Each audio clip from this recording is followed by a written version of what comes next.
Broadcasting live from WTMH Radio Studios.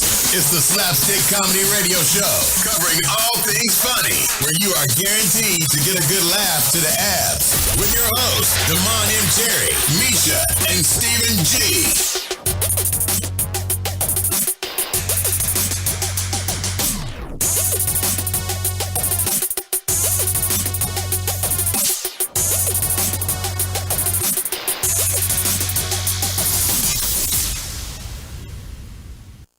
Brothers, sisters, and the rest of you. This is comedian D. Miller Top, and you're listening to Slapstik Radio.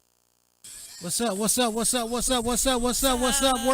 going on? What's up? We are back after a 1 week hiatus. Yeah, 1 week hiatus, boy. What a week it was. What a week it was, What I'm a week sure. it was for your boy. Why don't you tell them about it? Why don't you go ahead and jump in? Nah, this some stuff that, Jump on in. this some stuff that just be between us all very, you know what I'm saying?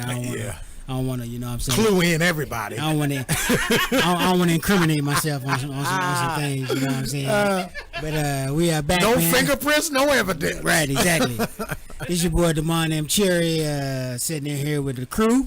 Yes, indeed. You got I'm Stephen G. Yes, indeed. Stephen G in the building. You already know. And also MECH. Shamish. Mr. Meech in the building. And I'm hungry too, Misha. I can't wait to eat, but I'm gonna have to hold off for these 2 hours. I smelt it coming by like oxtails. I bashed half of mine. Oh my God. Yeah, I saw, but it's been wait to dig in. It's been a crazy week, man. So what y'all doing the week off? What y'all do last week? Attended birthday parties of my niece and nephew. They had a party simultaneously, so that was cool. Okay. Just, you know how the uncle do, go pass out money and leave. You know what I mean? That's all you could do. But that's what I did over the weekend. What about you, Misha? Well, I guess it's been, can we say a week or 2 weeks? Was it about almost 2 weeks? Yeah, 2 weeks. Yeah. I actually kind of missed y'all guys. So I had birthdays back-to-back weeks. Right. You know, one of my niece's birthday and then my niece and nephew's birthday. So, Woo. Right. You know. I'm sure you got them some nice gifts. Money. Yeah. That's all they want. That's the best gift. And they love to see me coming because they know they get Uncle. they know they can get some. They absolutely know it. Like, definitely used to hit my uncles up for some money. Oh yeah. On my birthday, I couldn't wait for them to show up. My nieces know.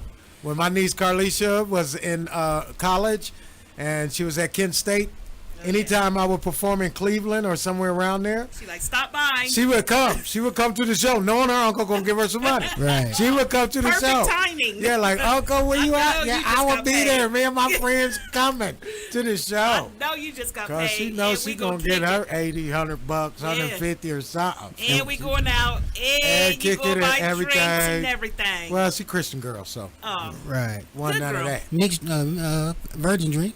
The virgin drink Christians drink virgin drink. and chicken wings and people different order Sprite and at the stuff bar. like that. Right.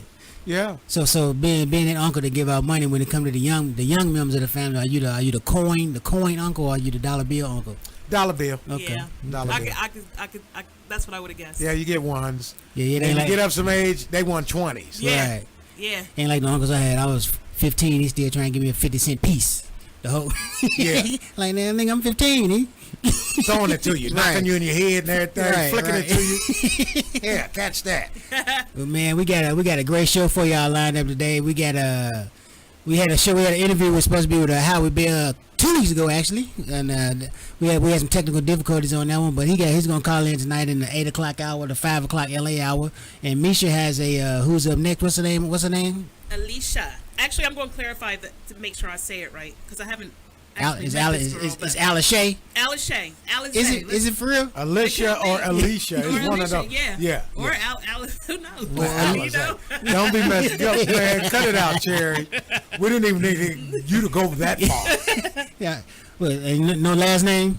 Was that what she go by? She just go by Alicia? You know, them is Ariel. real younger kids that's named after liquor. Right. So I think she older than that. You Right. know, Hennessy and Right. Alizé and Or stripper names. It's definitely stripper names. Oh, yeah, that's stripper Liquor names, is too. definitely stripper names. Yes, indeed. But Yeah. at 7:15, Alicia Ariel is calling in for Okay, some Alicia advice Ariel. from the vets in here. And Okay. where's she calling from, you know? She's here in Columbus. Oh, in She's Columbus? new to comedy. Oh, okay. So Oh. she's looking for some advice. Well, is she a native? shoulda came in. Is She she from should- Columbus? She a native?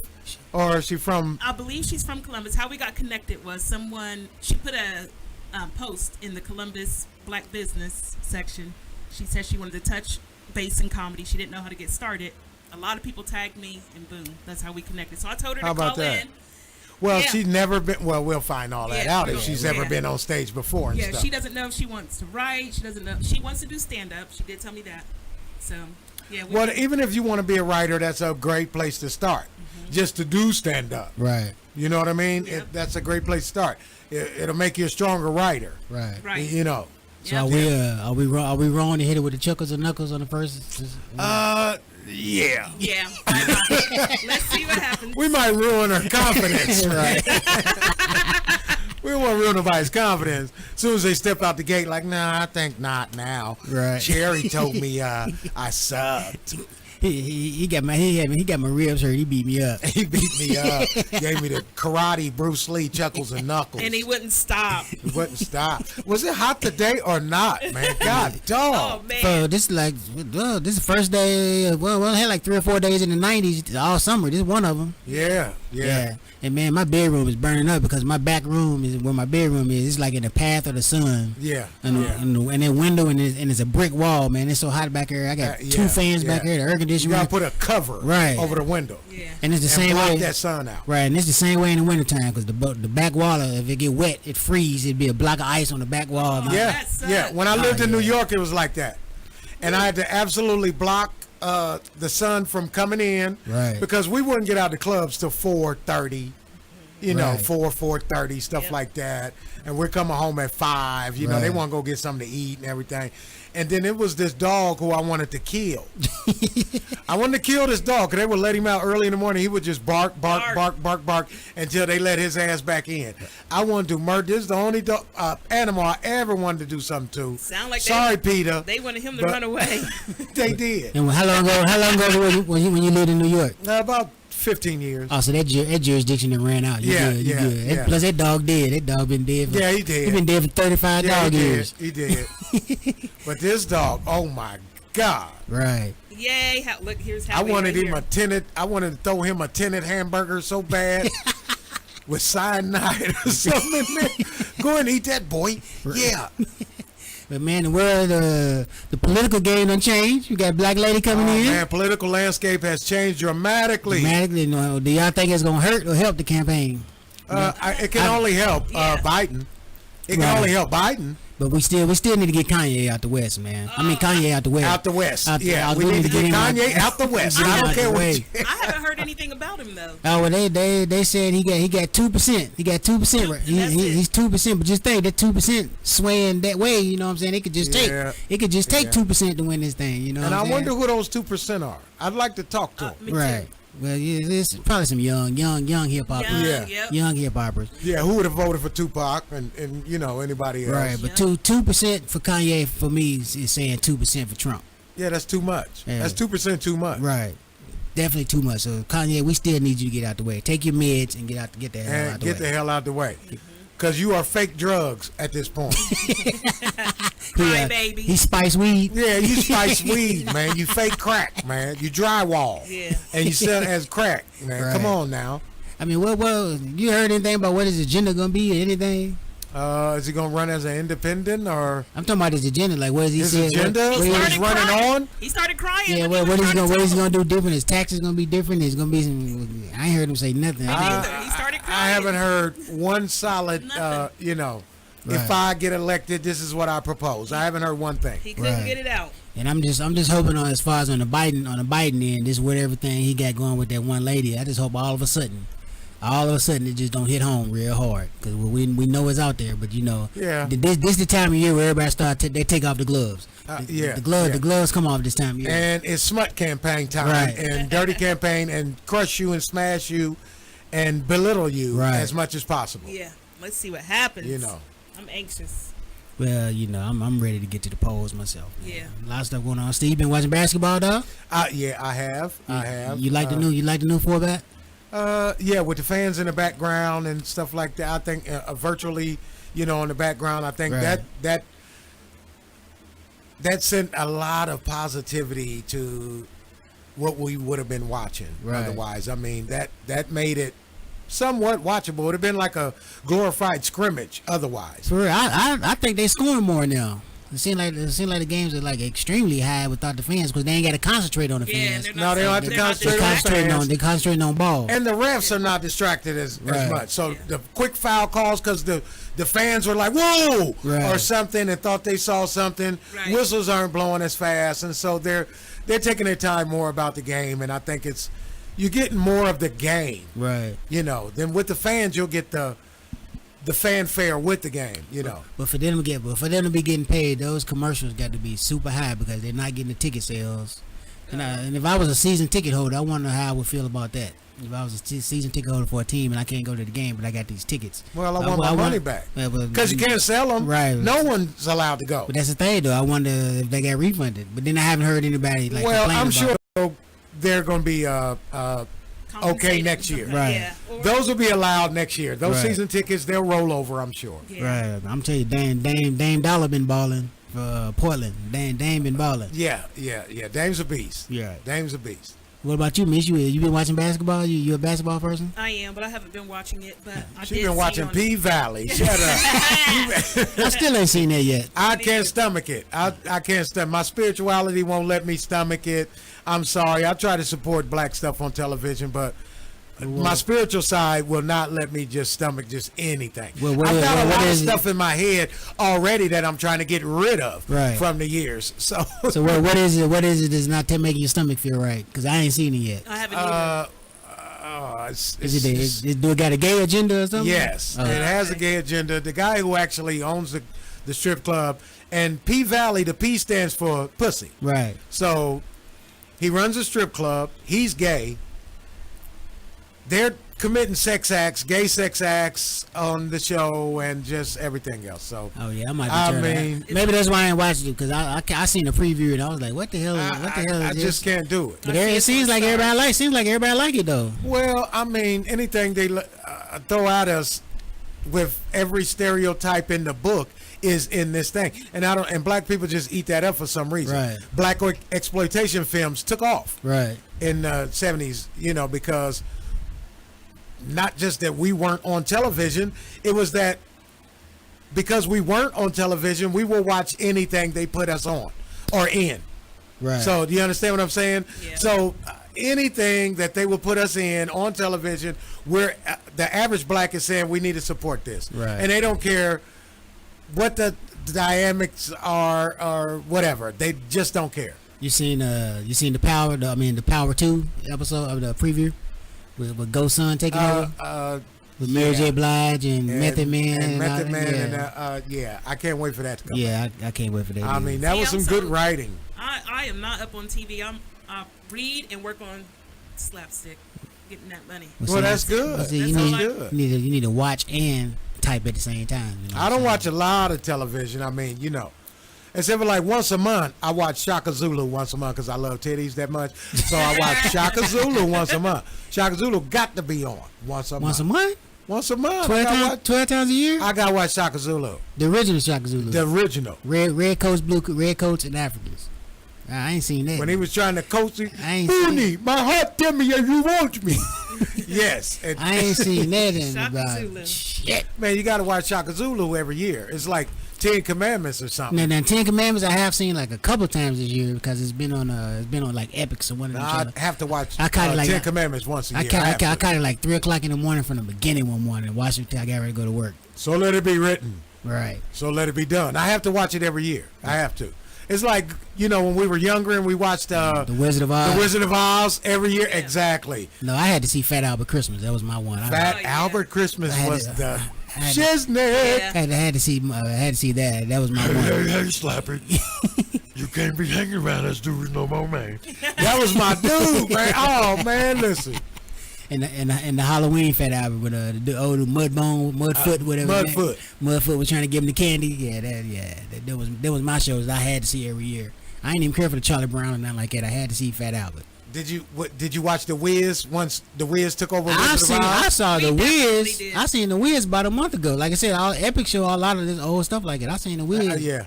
Don't you bring me no bad news. I'm a mean old lion. Yeah, I love The Wiz. Yeah. I'm telling you. I didn't quit watching Wizard of Oz just because Wiz came out though. Right. But those are two classics. Well, you know the Wizard of Oz was the first color movie. Yeah, the first movie in color. In Technicolor, whatever they call it. Technicolor. Yeah, the first movie in there you go. Technicolor. Yeah. Wow. But and the Wiz, and what reminds me of the Wiz is when I put on the K95 mask, the square one. Yeah. It make me look like one of them scarecrows. Yeah. Those scarecrows, they was hip though. Right. Oh my God. But man, that's what's up, man. We got a big show planned up for y'all guys. We're gonna take a small comedy break, and we got Alicia Ariel calling up. And we're going to find out what's going on with her. And me and Steve going to see if we can help her get her comedy game up. This your boy, Damon M. Cherry. I'm Stephen G. And I hope y'all enjoy this comedy break. Don't be I got a son that's Cherry. half Mexican, half black. You got to let me get to you. Nah, you all over me. You like, fuck Misha. I got a son that's half Mexican, half black. He's Puerto Rican. Whatever color you are, give your kids names that mean something. Give them a good cultural name. I gave my son a good name, half Mexican, half black. I want a name to represent the Aztec and African warrior in here. I named him Shaka Cholo. I don't care what color you are, teach your kids to ask questions about our country. Make them ask questions. My son asked questions, drive the teacher crazy. Class, any questions? Yes. How did the white man discover a country that wasn't lost? And how come our money says in God we trust, yet all we have is pictures of slave owners and tyrants on it? How come we can't have our own money like a Jesse Jackson 5 to keep hope alive? A Farrakhan fitty, a Rosa Parks bus pass, a Cesar Chavez food stamp. My people plant the food and pick the food. Put us on the money that buys the food. Shaka, this is kindergarten. Learn your colors. Spanish music fool you all the time too, because Spanish music always start off like a sad song. It start off really sad, then they get excited. Start off real slow.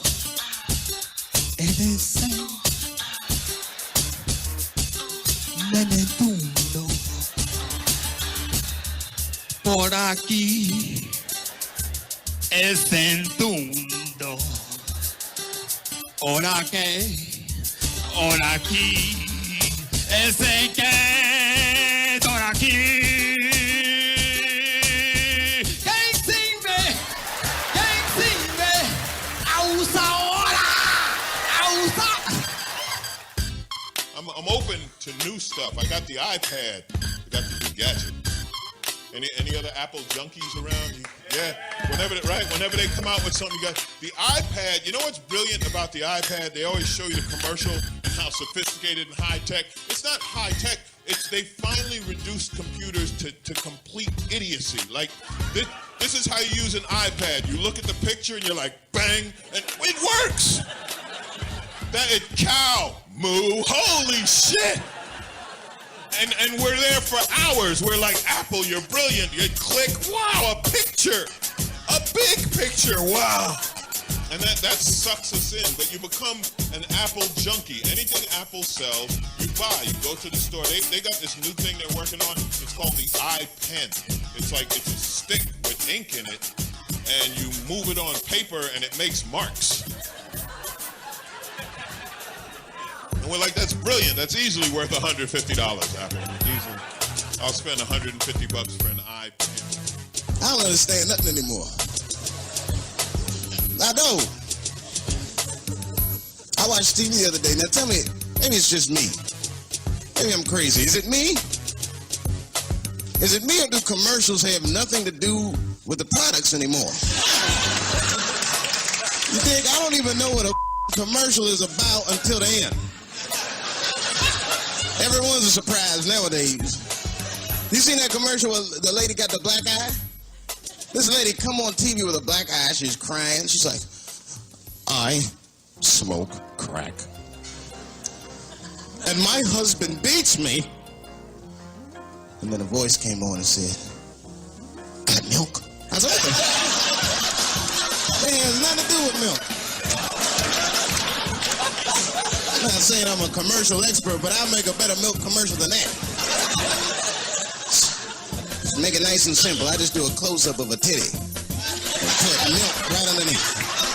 If that doesn't sell milk, nothing will, boy. I'll tell you that right now. And I want to dispel a myth real quick that says not any real fathers in the black community. That's a lie. I'm one of them. Give it up for the real fathers. Not the dad of the show. When I was a little boy, I was unfortunate. I didn't have, my daddy around. My daddy passed when I was little. He didn't die. Just say I won't be no damn daddy. I'll pass.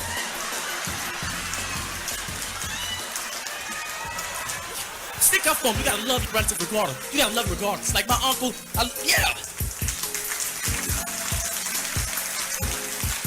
My uncle's an amazing character too. When they see you doing something positive, on TV, everybody think that you're automatically rich.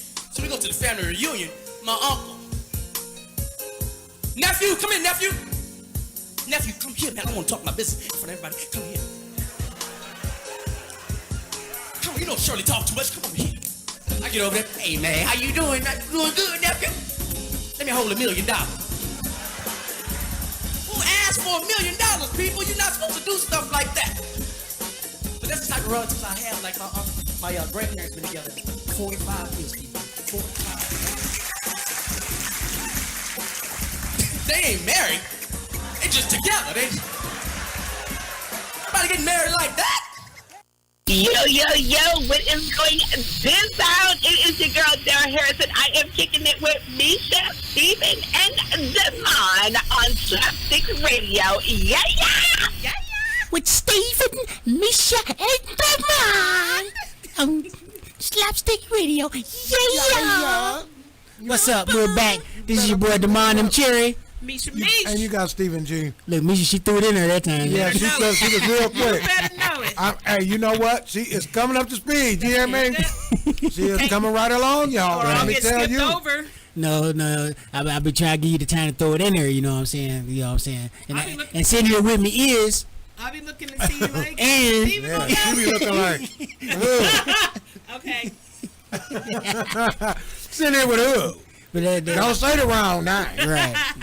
Somebody did that. What I say? MECIA MECH. What I say? I know one thing. We gotta talk about this name spelling though again. What? That ain't. I keep putting what I put the I. Yeah. I don't know why I keep doing that, man. I'm. But I was talking about the time we came back on season 1 and somebody was like, "I'm Demond M. Cherry." Oh. No, you're not. Crying. Well, yeah. Crying. That's hilarious, but man, we are back, man. We are back sitting in here, man. We got a Who's Up Next artist, Alicia Ariel's gonna be calling in here in a few minutes. But before that, you know what I'm saying, we got MECIA's Muses, the segment MECIA's Muses. Let's see what MECIA's talking about. Slide her on in there, then. So she's happy all the time. You never know what's on her mind. It's time for MECIA's Muses. Well, what's on your mind there, mate? So what's on my mind is this blog. I have to check out our blog, slapstickcomedy.wordpress.com. Do y'all know 8 years ago today, Jay Medicine Hat died. 3 months before he died, we did the last interview. I didn't even know he was dead. I thought he was still touring. Nope, he died. I thought I could see his name on like the Facebook thing or something. I mean on the Funny Bone thing. Funny Bone Yep, thing. I did not know he died. Yep, Man. he died 8 years ago, wow. 2012. That dude was cold. Yeah. Yep. I did not know he was dead. Really? Yeah, we did the last interview with him a few months before he died. But I will tell you one thing. You said with the hypno comedy, it's not real, and I'm gonna tell you why it's not real, because I was a part of one. Well, no, it's not real. I mean, I know, but I'm saying for people how I was into it and figured out what was going on. Mm-hmm. You know what I'm saying? They try to get you to do things, but the people that they see that actually would do it, that's who they go to. Yeah. So yeah. I got caught up in one, and I became like the hit of it, because I was okay. Like he want me to do this. I'm all in. Right, I'm all in. Mm-hmm. Right, and then the people that were still just sitting there like they was in a trance. Right. In a trance for real. Right. Like, this ain't real. Come up out of y'all. Go sit the fuck back down. It ain't even real. And y'all acting like y'all in a trance and shit. Go sit down and have some beer or something. Right. Man, yeah, I did not know. I swear I didn't know he was dead. I could have sworn I just seen this like a while back. This photo on the thing at the Funny Bone. Yep. You probably remember because it was up there for so long. Right. But do you know they said that he... Well, no, they actually, maybe it's because they got his picture on the wall. Yeah, that's what it is. I think, yeah. Because he was always at the Funny Bone. And that's how we went up and met up with him and we did our interview. Oh, yeah. Major headliner. Yeah. Right. Yep. And whatever happened to the dude that you was trying to get to do the phone pranks? Oh, his name was Steve. I need to actually email him back. I'm gonna do that tonight. Okay. Yeah. What else? It's a different type of. Well, yeah, I have to fill y'all in about that one. It's a different type. It wasn't what I was expecting. Yeah, it's different. Yeah. You know. Yeah. It wasn't a funny type. Or it wasn't on a comedic level, or it was like white collar kind of. You know, it's totally different. It was a different. You know. Kind of a little different vibe. Yeah, right. You know, a little different vibe. Yeah. Oh, well, I got it. So we heard your cat was stuck in a tree, and we called, and so. And that's exactly how he talks in everything. Yeah. Exactly. You know I'm almost psychic. I mean, you know. I know. You can go to everything right away. Right? I don't even never have to explain anything to you. No. Right. He gets it. That is so true. And then another. Thank you so much. Another great interview that I had that's on the blog. I actually got to speak with New York. She's a talent booker in New York. Her name is Felicia Madison. Okay. And so she said that when she's about to start. Madison. Yeah, when she's about to start booking the show, she's going to hit me up and talk about you too. Getting out there. So I was like, oh yeah, we're coming to the. All right, Felicia Madison. All right, there you go. Yeah. Love you already, girl. Yep. Cherry and I, you know what? We're sending shouts out to you right now. Right now. You know what? Can you feel it? Felicia Madison. Felicia Madison. Is that with a PH or FE? FE. Okay. And even at the end of the interview, she said, okay, girl, you got to say bye, Felicia. Because she's white. So I said, bye, Felicia. Well, since this is my first time meeting her, hi, Felicia. Hi, Felicia. Hugs and kisses, girl. Yep. Super cool lady. Loved her. Bring us on out there. We ain't that much. We don't charge that much. We're not that much. And we'll give a great show. Yep. Great. Awesome. And you can host the show, Felicia, if you like. Right. Is she a comedian or just a Yep, she's a comedian. Okay. Oh, great. You can host the show, Felicia. Kill them with your little stuff. Introduce Cherry. You don't even have to come back out. Cherry can just take it from there. And introduce me. That's how we could do that, Felicia. That's if what's you're up. listening, girl. That's what's up. Yep, and I just want the people to know, make sure you go sign up for the newsletters. So what else? What's new on the website? What's new on the website? We got some a spotlight comedian, Hannibal Thompson. He's out of Cali, and he just launched a new comedy album. Okay. So that's something that's new. The new radio shows are up on the website. Our shows, Okay. Slapstik comedy radio shows. Did the one video play? Are they all videos or they all just audio? They're videos. So okay, I didn't think the one went through. Yep, they're all up on the website. If you want to get in touch with, if you want to book Stephen G and Demonium Cherry, go to the About Us page. You'll link right to them. Yes. Hit them up. Yes, indeed. Yep. I ain't gonna lie, I'm bougie. No, I'm just messing. He said he got a rider. I got a 35-page rider, and I gotta have Arizona fruit punch. You gotta have Snickers in the hotel. But that's what's up, man. Steve, you just had a big show, didn't you? Yeah, I wouldn't call it a big show, but okay. Just had a show. Okay, where was it at, and how'd that go? That went so well. I'll be back there at Thanksgiving. And where were you? Marion, Indiana. Okay. Oh, nice. Okay. Yeah, you That's remember your spot. you remember gonna move to Marion, dog. No, he Just Indiana. Yeah. When you move to Marion, that's when everybody in Atlanta gonna want to book you. Exactly. I'm gonna have to start faking people out. Right. You know. Yeah, I'm in Atlanta now. Right. But that's what's up, man. I did another Zoom show. It was okay. It was alright. It was okay. So. I mean, it was more ladies on the show, and and I could see a lot of them still they was doing other things in the background, and Like women. Well, I think one lady was cooking, one lady was breastfeeding. Oh shit. Hey, they was doing. Well, women seem to like comedy more than men. Right. You know, because they're not afraid to let loose. Right. You know, black men are so afraid to compliment another black man. Right. You sitting in another black man's face and to laugh at him and say he's cold takes an awesome person. Right. You know, and all of us ain't developed to that point yet where we could give propers to somebody else and sit there and be okay in your own space and enough okay in your own space to say that person's cold. Right. And to give propers out. A lot of us can't do it yet. Right. We haven't reached that stage of development. Well, I give a proper in a different way because that's how I built up my cologne collection. If I smell something, I be like, "Hey, dog, what's that you wearing, dog?" A lot of people be like, "They wouldn't even do that." I be like, "Dog, what's that you wearing, dog?" Right. Had to get that, especially if I'm with my girl and she be like, "Damn, you can smell it a mile away." "Hey, dog, what you wearing?" What you wearing? What's it you got A lot on, of dog? people say that, and then guess what? My wife tell me, don't tell them. Right. Cause my wife buy my cologne, so she said, don't tell them what you wear. I don't want everybody running around smelling like you. Shoot, I don't know, dog. So, Matter of fact, me and my girl, we was at her sister at a birthday party at Average Joe's. This is probably about 3 or 4 weeks ago. So we go, and this Asian dude come out smoking cigarettes. And he been out about 4 or 5 times smoking cigarettes, and I still can smell the cologne through the cigarettes. I was like, damn, what he got on? So I was like, dog, what's that you got on? He was like, that's that Gucci Guilty. That Kabuki. That Gucci Guilty. So I go to Kentucky over the weekend. I'm in Kentucky over the weekend, and my little cousin, I stay with my uncle, because, in my house, my little sister got a little boyfriend and all this thing. So I decided to stay with my uncle. And his son, on the dresser, had the Gucci Guilty. Had the Gucci Guilty. Half used Get out of bottle, here. and all his bottles was half used. So I hit him up. I was like, hey, cuz, what's up with that bottle of Gucci Guilty? He's like, I don't even wear that no more, dog. You can have it. So I got that, the shower gel, and a little body lotion on the low. Because I steal all the testers. When they had the testers out, I steal them. But yeah, so I got me. So I came up on that, but I would have never known about it if I hadn't went in and asked the Asian dude.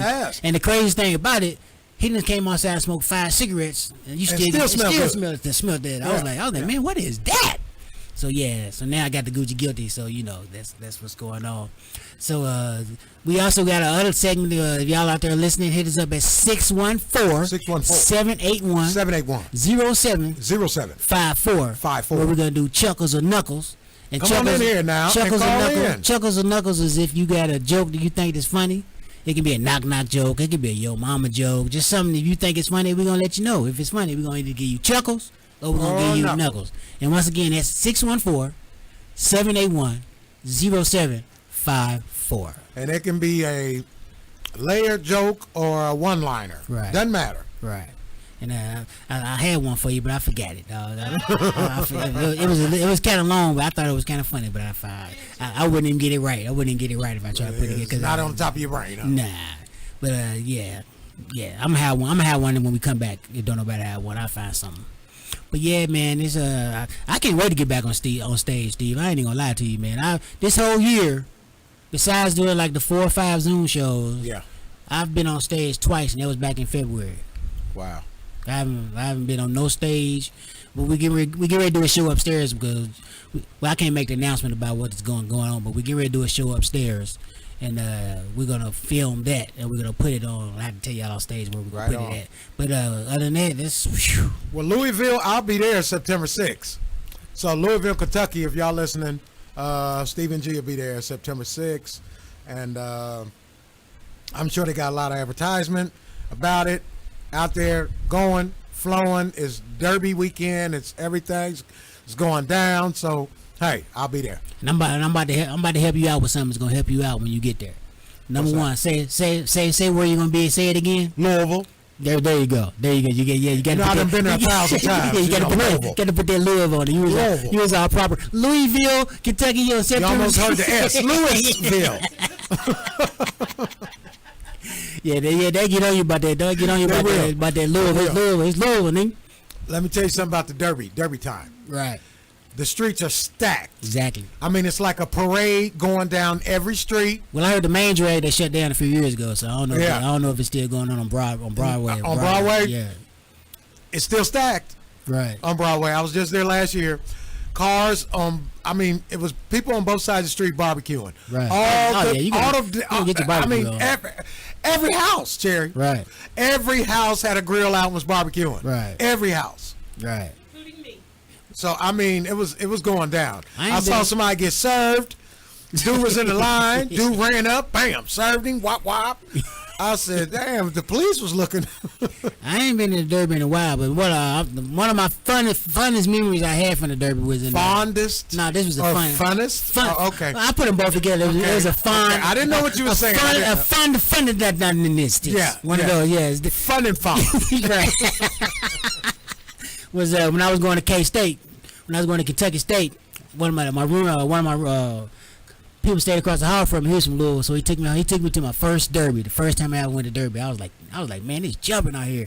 But his family got mad at me, dog, because they had one of them like the family pool things where everybody pick a horse type thing or whatever. Yeah. And my horse won. Oh, they hated you. They hated me, dog. And still to this day, if I see him right now at derby time, he gonna bring it up. And it was like $300-something, dog. That's how deep it was, just in their little family backyard. What they do. But then after that, we started going every year. You had to leave. In college, every year in college, man. And, it was almost like Freaknik for us back then. But like I said, I haven't been in a long time. But I know it's coming when the women start putting their hats on. When they start you see wearing those hats? hats? Yeah. It's derby time. Alicia area, where you at? I know you calling in or what? I know you ain't froze up already. Yeah, you ain't even hit the stage yet. Don't bomb before you do your first show, girl. We ain't even had your first show yet. You bombing. Right. But we got Howard Bell coming up in the 8 o'clock hour. You know what I'm saying? And I can't wait to talk to him. I'll never forget. Kool-Aid told this nigga, "Don't bomb in the prayer." We was praying before the show. Kool-Aid, God rest his soul. Yeah, Kool-Aid. R.I.P. Kool-Aid. He said, "Come on, bro, don't bomb in the prayer," because dude was stuttering and let us have don't bomb in the prayer. Right. Oh my God, that was so funny. I miss that guy so much. Hey, well, let me ask you a question. Let me go deep. Let me just go totally to the left. Totally to the left. Now, like she said, Jay Madison had passed. We know Kool-Aid had passed. And we know a bunch of other comedians. R.I.P. to Tyler Craig, who we lost last week. We lost Tyler Craig, right. Atlanta comic. Right. So let me ask you this as a comedian, Steve. Yeah. Now, well, we know these people got multiple jokes, multiple sets. Are those jokes retired, or is it cool for somebody to come back and like do they set? No. No, you better not. Leave their stuff alone, man. Yeah, I knew that stuff alone. I was just curious if about they gone that. 50 years, go ahead. Right. Have at it. So they've been gone 30 years. I think 30 should be the maximum. 25, 30. Right. So the way people do Richard Pryor jokes and flip them and it's flop okay. them, it's no. It's okay. Okay. It's okay now because a lot of people doing Moms Mabley and they've been doing it. Right. You know, and they acting like laughing after they say it like they just made this up. Man, like, I got something to tell you right after that. Go ahead. Stop that shit. You know, you did not make that up. That's why only original comics travel and tour and get booked like that, because other comics know that this stuff isn't original. Right. They know if it came from you or not. Right. They know, they've been in this game for long enough. They've heard all the jokes. They've heard the Lenny Bruce's, Richard Pryor's, the Moms Mableys, the Scatman Crothers, the everybody. You know what I mean? It's just like I'm on one of these Zoom shows, and the guy ended his joke. But you know, as a comic, you know the joke. You know the joke. You know, dude, so he ended you could almost coin the punchline with it. Right. He went the way he segmented into it, the way he laid it out, the way he came up with you would think it was his joke. Yeah. But at the end of the day, it was Red Fox, and if you didn't know that, you would think he was the most brilliant, the most creative. Like, that was cool. And I'm sitting there like, that's Red Fox. Yeah. Like, come on, man. That's Red Fox. I'm a comic. I know. Right. I've studied these type of things. Right. You know, and then I got my ass whooped trying to listen to these tapes back as a kid. Yeah, and then you going to resurface this, right? And I mean, dude, I'm telling you, he floated like it was your best joke, like how you do your closing joke. Yeah, that's what he did with, and then he peaced out. And it was a Red Fox. I'm like, nigga, if y'all don't know, if y'all only knew, that was Red Fox. Yeah. I mean, he did it verbatim, word for word. Yeah. The only thing he didn't do was do the voice like that. That's the only thing. Right. That's the only thing he didn't do. And gonna do the joke verbatim, and at least switch something up. Right. You know, come on now. Right. Yeah, that was wild, man. But it's a lot of comics out there that just say internet jokes and just anything, you know, now.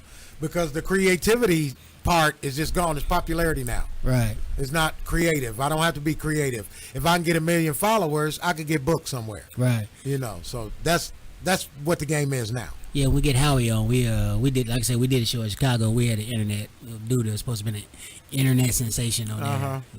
And was just an opener. Right, but he wanted the headline. Yeah, but he was an opener. I already know. And Howie was like, yeah, let him go. Only too happy to let him. Only too happy to let him fall on his face. Right. Yeah. But yeah, I'm asking about that when we get him on the phone. But man, there's a lot of stuff going on. People, make sure y'all get registered to vote. If you ain't registered to vote, I think the deadline is coming up to to not be registered to not be registered to vote. I would have asked Misha to look that up, but she's over there. She's getting her. Yeah, if you love this country, she's getting her John Singleton on right now. You want this country to do better?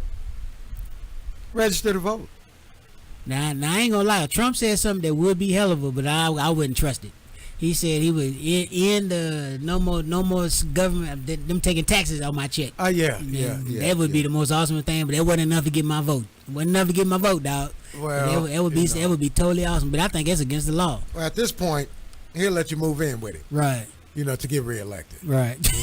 Right. Come on, stay with me. You broke? You haven't had this type of Kool-Aid before, black people. Right. We make the best Kool-Aid. I've did more for black folks in Kool-Aid than any president. Because we still got people that dying for black folks than X-Lax. We still got people dying that ain't never died before. That never died before. What kind of bonehead statement was that? The most bonehead. People are dying that have never died before. And the nigga meant that shit, man. He meant it. He meant that. He said that with authority. We got people that's dying, that's never died before, and it's still going on. But yeah, COVID, Ohio, we reached a low point.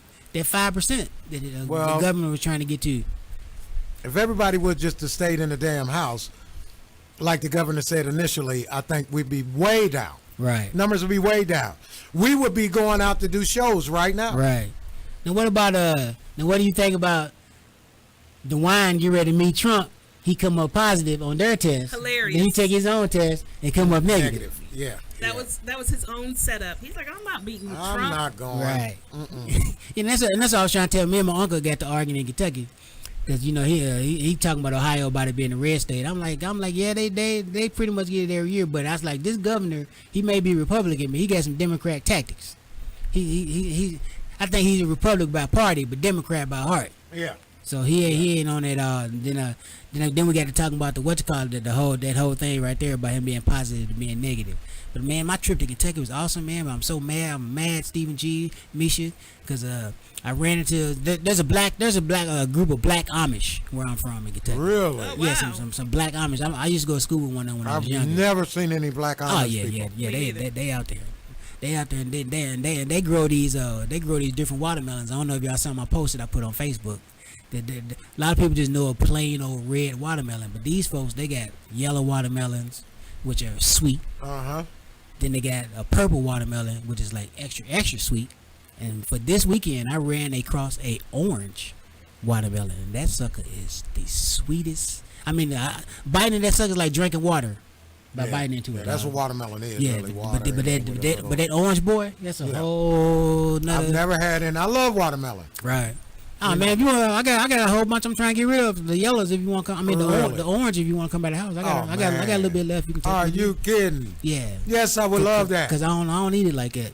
I was wondering. I saw your picture. But I'm mad. So I'm mad because my yellow one, I came back. I got back Sunday. I go to work Monday. I ain't cut them open yet. I just got them sitting on the floor at the crib. Man. I come back in the house after work. My yellow one foaming all over the room. I don't know nothing about this. them foaming and stuff. So I looked it up. I'm like, this watermelon ain't no good. So as soon as I stuck the knife in the dog. It did me like the egg. Burst, nigga. It wasn't like the egg, but it was a.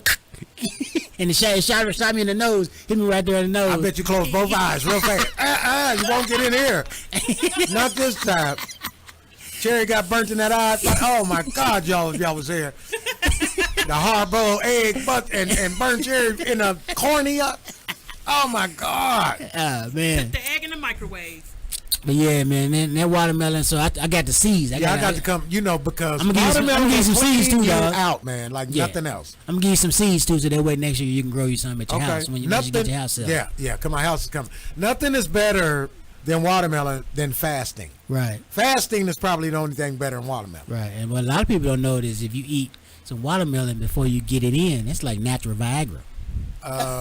Yeah. Putting it out there for y'all fellas, you know. I don't even like watermelon, but sometimes I take a bite. I tell you. Yeah, before I get it in. But you can't eat the rind. Get the yang up. But they say if you chop the rind up and grind it up, that's really like some natural aphrodisiac. Natural get you together for 4-5 hours. You would knock the back out of something 4-5 times, and yeah. A lot of stuff going on, man. My girl got mad at me today, dog. Cause we send every day. I just be sending memes. You know what I'm saying? I go on people's pages and just why you in trouble? Just getting funny memes. You know what I'm saying? And just we just go back and forth sending stupid crazy memes that we see on social media all day. And I don't know. I kind of sent one. It was hilarious. It said these are women that cheat. Where my phone at? This is hilarious, dog. This whole what I'm about to tell you is freaking hilarious, dog. But I got to go back to my message. It might take me a second, so let me scroll up. So I sent it this meme that told about the type of women that cheat. Let me find it. Let me go back up. Okay, here we go. I sent one that said, these are female cheaters. Top female cheaters. Well, damn, where'd it go? She deleted it. No, she didn't delete it. I'm gonna tell you well, I know I still got the meme where it says. Then I had to go back to what she wrote. But that was fracking hilarious. Okay, top women cheaters is a woman with a big forehead, a one to under 5'7". If you live or you're born in Texas, titties between cups A through GG, drives a Nissan Charger C-Class Benz, ones with accents, wear glasses, any Caribbean woman, wig wearers. That's every damn body, Jerry. All of them.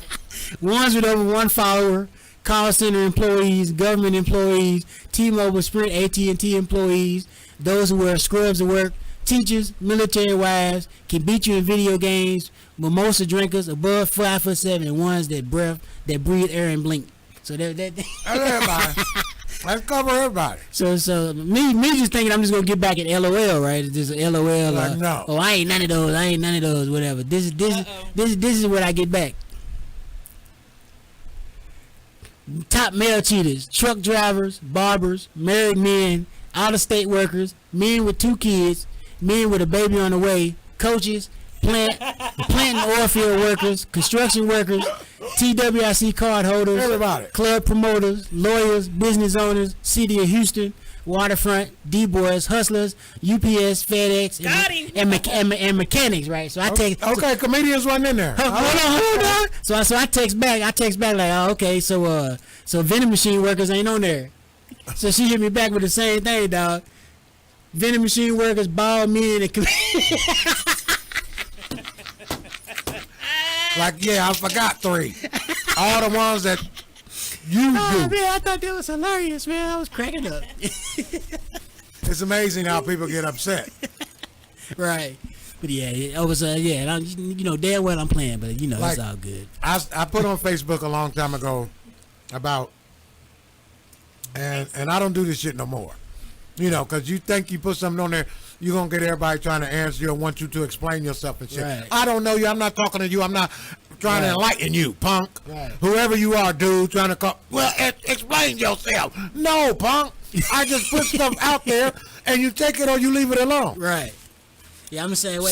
So I put that most women, now most, M-O-S-T, most women, I said in my opinion, most women, my opinion and in my experiences, most women that grow up without a father have a healthy disrespect for black men. I said most black women who grew up without their father have a healthy disrespect for black men. Oh, they was letting me have it. Like, I don't know if that's right.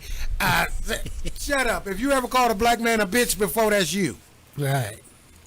And so that's half of black women. Now I was. They can argue with me if they want to. I wasn't trying to go back and forth with nobody. That's one man's opinion. Right. And I seen something that was on the news one day, and it was kind of like one of those weird facts that you would even think why the news would even say that. So I'm on stage. You know, you at the point of the show where you just you coming off the top of your head. You just you flowing with the crowd. Yeah, sure. Just making up something, whatever.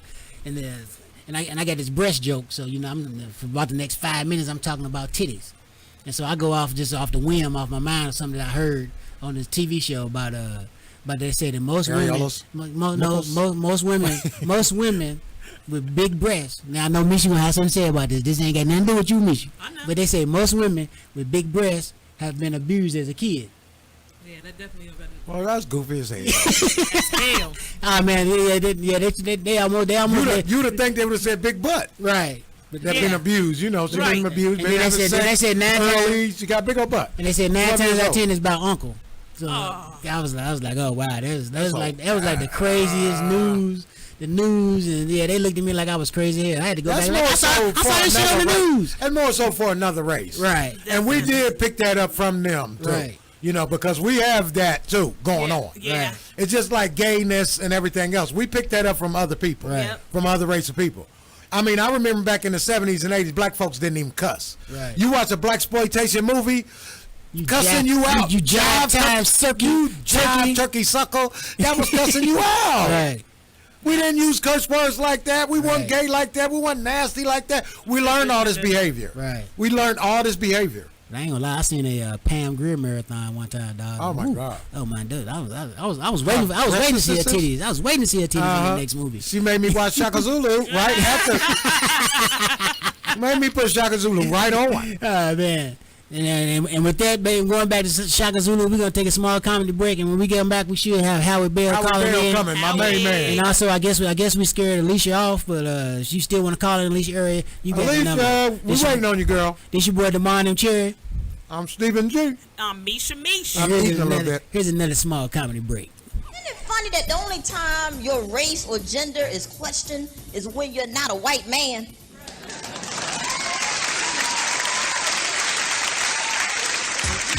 I think white men, they get upset, they get nervous, like a minority or another race gets a little power. It makes them nervous because they scared that race is gonna do to them what they did to that race. They get nervous, so they start screaming reverse racism. This is reverse racism. I'm like, wait a minute, ain't reverse racism? Isn't that when a race is nice to somebody else? Isn't that to other people? That's reverse racism. What you're afraid of is called karma. And like I said, I ain't trying to hate. You know what I'm saying? 'Cause we supposed to love everybody. You know what I'm saying? The Christian way is to love everybody, flaws and all, no matter how they are. I love my friends, flaws and all. I got one girlfriend, got 3 fingers on each hand, but that bitch can braid some hair. Her junk be tight in a mug. She be smoking and braiding. She a beast.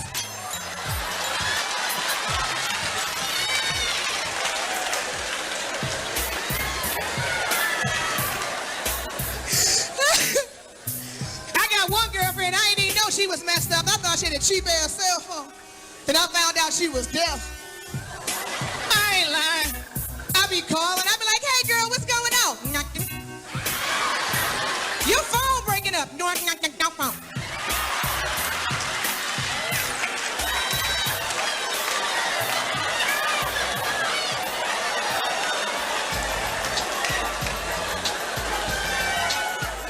Yo, you going to the show tonight? You hear me about them Kevin? You want to me? Girl, your phone is really breaking up. No, it's not. What you got, Brent? You know Brent be dropping calls. You bring your bill. Damn, you get your phone number 1310, girl, for real.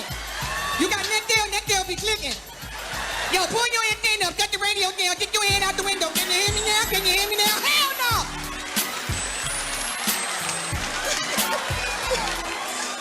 Got me, I just found out or just realized I love Popeye's chicken.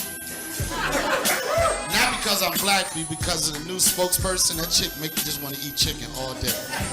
You know what I'm talking about? Why when you sell chicken to niggas, you always got to change your voice in the commercial and shit? It's always like, girl,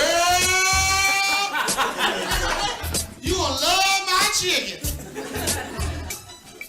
With 11 herbs and spice at a low price of $4.99, you gonna love my chicken, girl. And I know she didn't audition with that voice. She probably like went to a nice acting school and shit. She tried to read it her way. It was like, read this Popeye's commercial. She was like, girl, you're gonna love my chicken. With 11 herbs and spices at a low price of $4.99, you're really gonna love my chicken, girl. It was like, bitch, we ain't gonna sell no chicken with that voice. You got one more chance, girl. You gonna love my chicken. You do it. You gonna love my chicken, girl. With a low price, all the numbers gotta go. Low price of $4.99.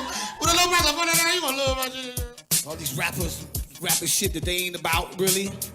But if I hear another song with Lil Wayne on it, I'm gonna kick somebody in their fucking face. Is he the only one that's rapping?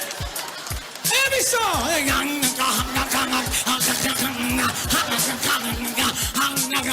I'm a lizard, I'm a frog, I'm a frizzer.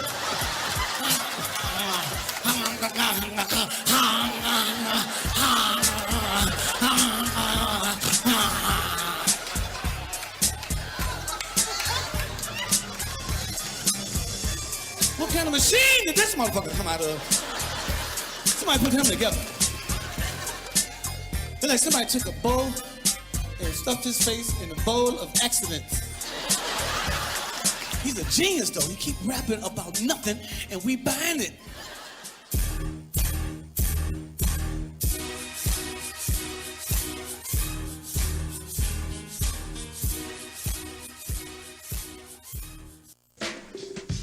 Man, I'm a connoisseur, man. I love restaurants, man. But some restaurants, man, just ain't, they not hitting it, man. Like, you ever been in a restaurant where you had to go back and change your order? You ever been in a restaurant, you ever done that? I went into one, man, a whole lot of celebrities was in that, man. And they told me, man, the restaurant was owned by Zell, right? And I didn't know who he was talking about. Zell? What do you mean Zell? Right? Come to find out that Denzel Washington owned the place, man. I said, with Denzel Washington own this place? Shit, man, if Denzel own this place, man, tell Denzel to get out here now, cause my order messed up. He came at me not like the nice Denzel.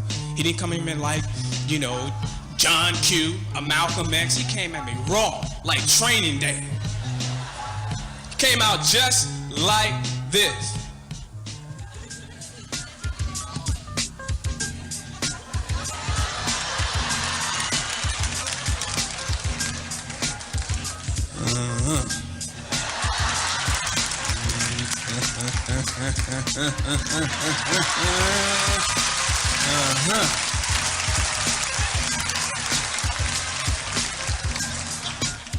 But which seems to be the problem? Problem is, man, I didn't get no hot sauce and no mild sauce, dog. Can you help me out?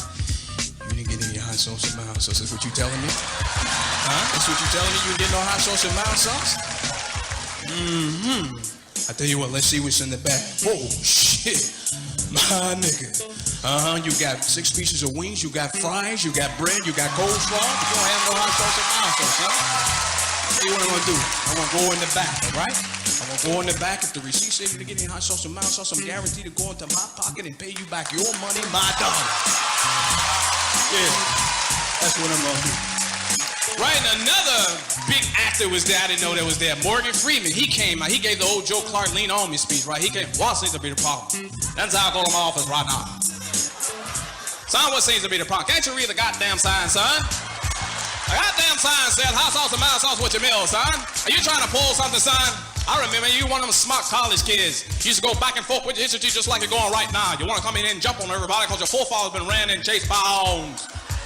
Well, that might not be living, but it sure as hell ain't buying. Buying is what these folks been doing going on 3 years. Buying this, buying about 1,000. Buying from us, fool. I should know because I'm the one that dropped the grease. I'll be back. I'm standing right there. Him and Denzel get into an argument. I can't just offend. He was like, Denzel, I didn't speak to you. About what? 3rd time this week, Denzel. Somebody came and skilled him. Mr. Sam's, bring all the managers inside, Mr. Sam's. Take the chains out the door. Denzel, we're at the end of the partnership, Denzel. Right now, expeditiously. Come on, Denzel. Pack up and get the stuff out of here right now. You want me to leave just like that? You want me to pack up my stuff and leave? Huh? Yeah. I train you. See, I train you disloyal, fool-ass bitch named nigga. That's the way you train me? Yeah, you motherfuckers. Okay. All right. I'm putting cases on all you managers, huh? You think you can do this? Hey, yo, come back here. I got your money. You think you can do this to me? You managers will be fried chicken in Pelican Bay when I get finished with you. Yeah, Crisco Oil program, brother. 23-hour lockdown. You will never see the light of day. Who the fuck do you think I am? I'm the one that got this place started. You just got here. That's right, bro. I said I'm the one that got the place started. You just got here. You just got here. Yeah. My nigga. And Chris Rock was on the fries. He was like, God damn, I can't believe believe you done got rid of motherfucking Denzel Washington. I can't believe it. Bernie, can you believe it? Man, I don't know what the fuck is wrong with these motherfuckers today. They done lost their motherfucking mind. These motherfuckers want some hot sauce and motherfucking mild sauce. Hey, it's your man David Williams from Chi-Town. You know me from Comic View, Def Comedy Jam, and now the Laugh Tonight with David Williams on Urban Flicks. But right now, you are listening to Slapstick Radio, and y'all keep listening to slapstickradio.com. That's right, y'all keep listening to slapstickradio.com. Cause we gonna be here. Push it.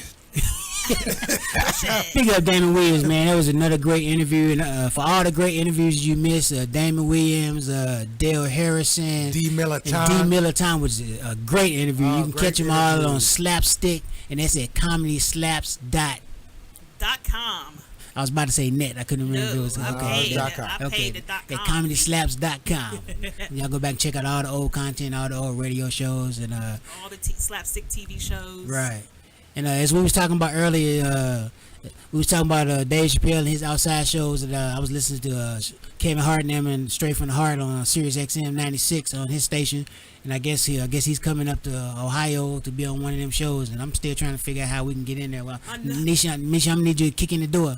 Both of them is your peoples in one place at the same time. Kevin and Dave. We got to get in there. We got to get in there. Hey, they got it on lockdown though, because Ricky put something on her page yesterday. She said for all of you that are trying to get seats or asking for tickets, she had 2 seats and had Ticketmaster's links up. I said I feel them though, but they charging.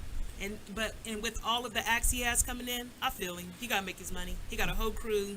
But tell him we'll set in the top of the barn. Just get us in. Just get us on the farm. Just get us on the farm. You know what I'm saying? Tell him I'll do 15 minutes, cause Whichcomb's dudes ain't near funny as I am. I'm just gonna keep it 1,000. What you call it, dudes? Yeah, Kevin Hart's dudes. Now, if he had B flat, now that's who he should have. That's the funniest thing out of Philly. Yeah. It's B flat. Yeah. Now, let's make no mistake about it. And he hadn't put her on whatsoever, so I was just wondering, do you know her or not? Right. You know, I've just always wondered. And there's more local talent around here. Yeah.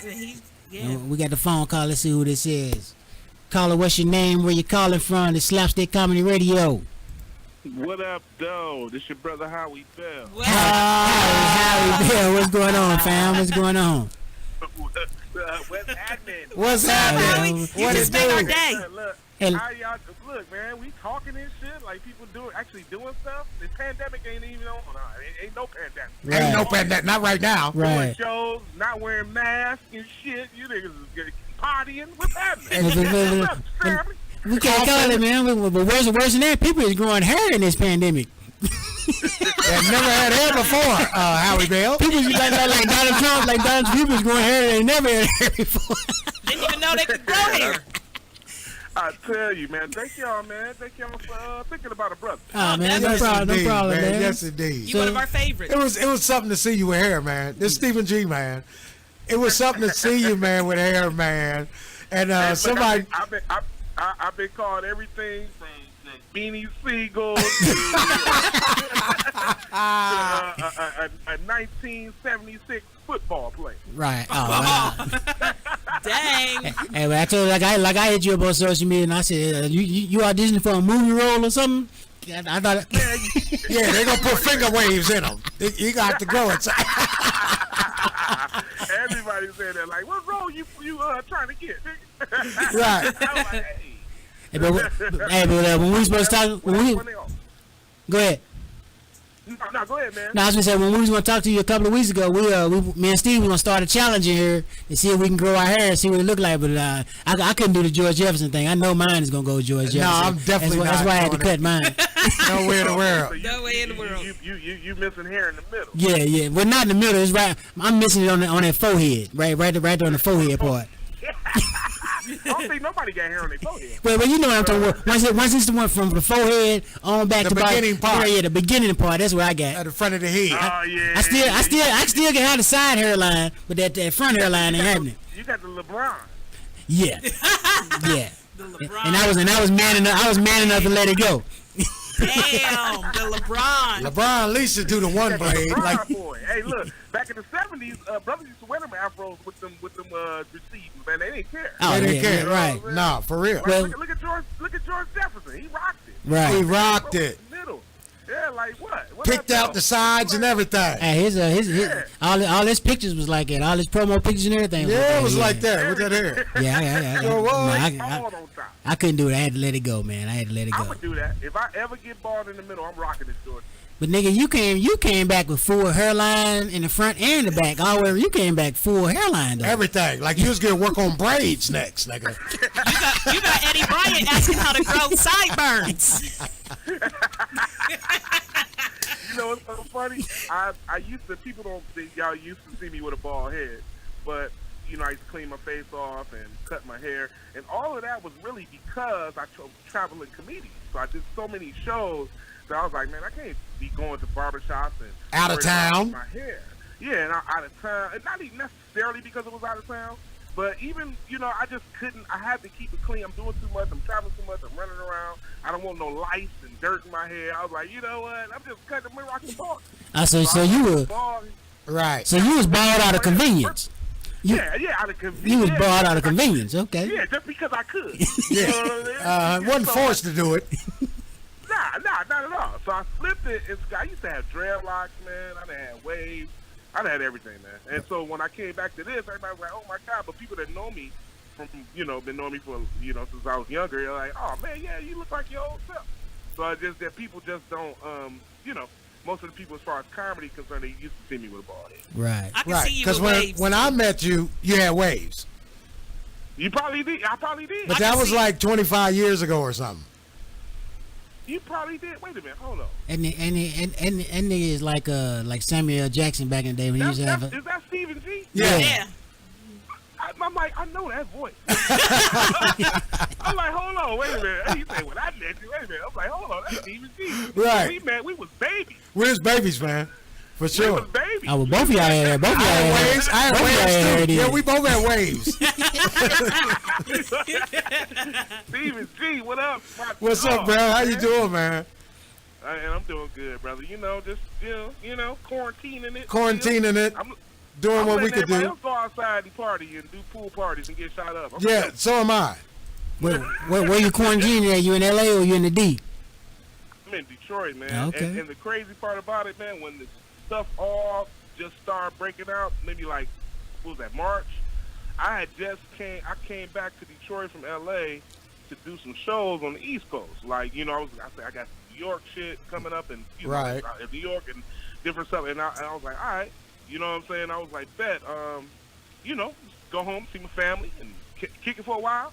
And then everything broke out, man. I was like, I ain't going nowhere. Right. I'm staying right here. And all my shows started getting canceled, like every other comedian. Right. Like everybody else. Man, I was supposed to go overseas. I was supposed to go to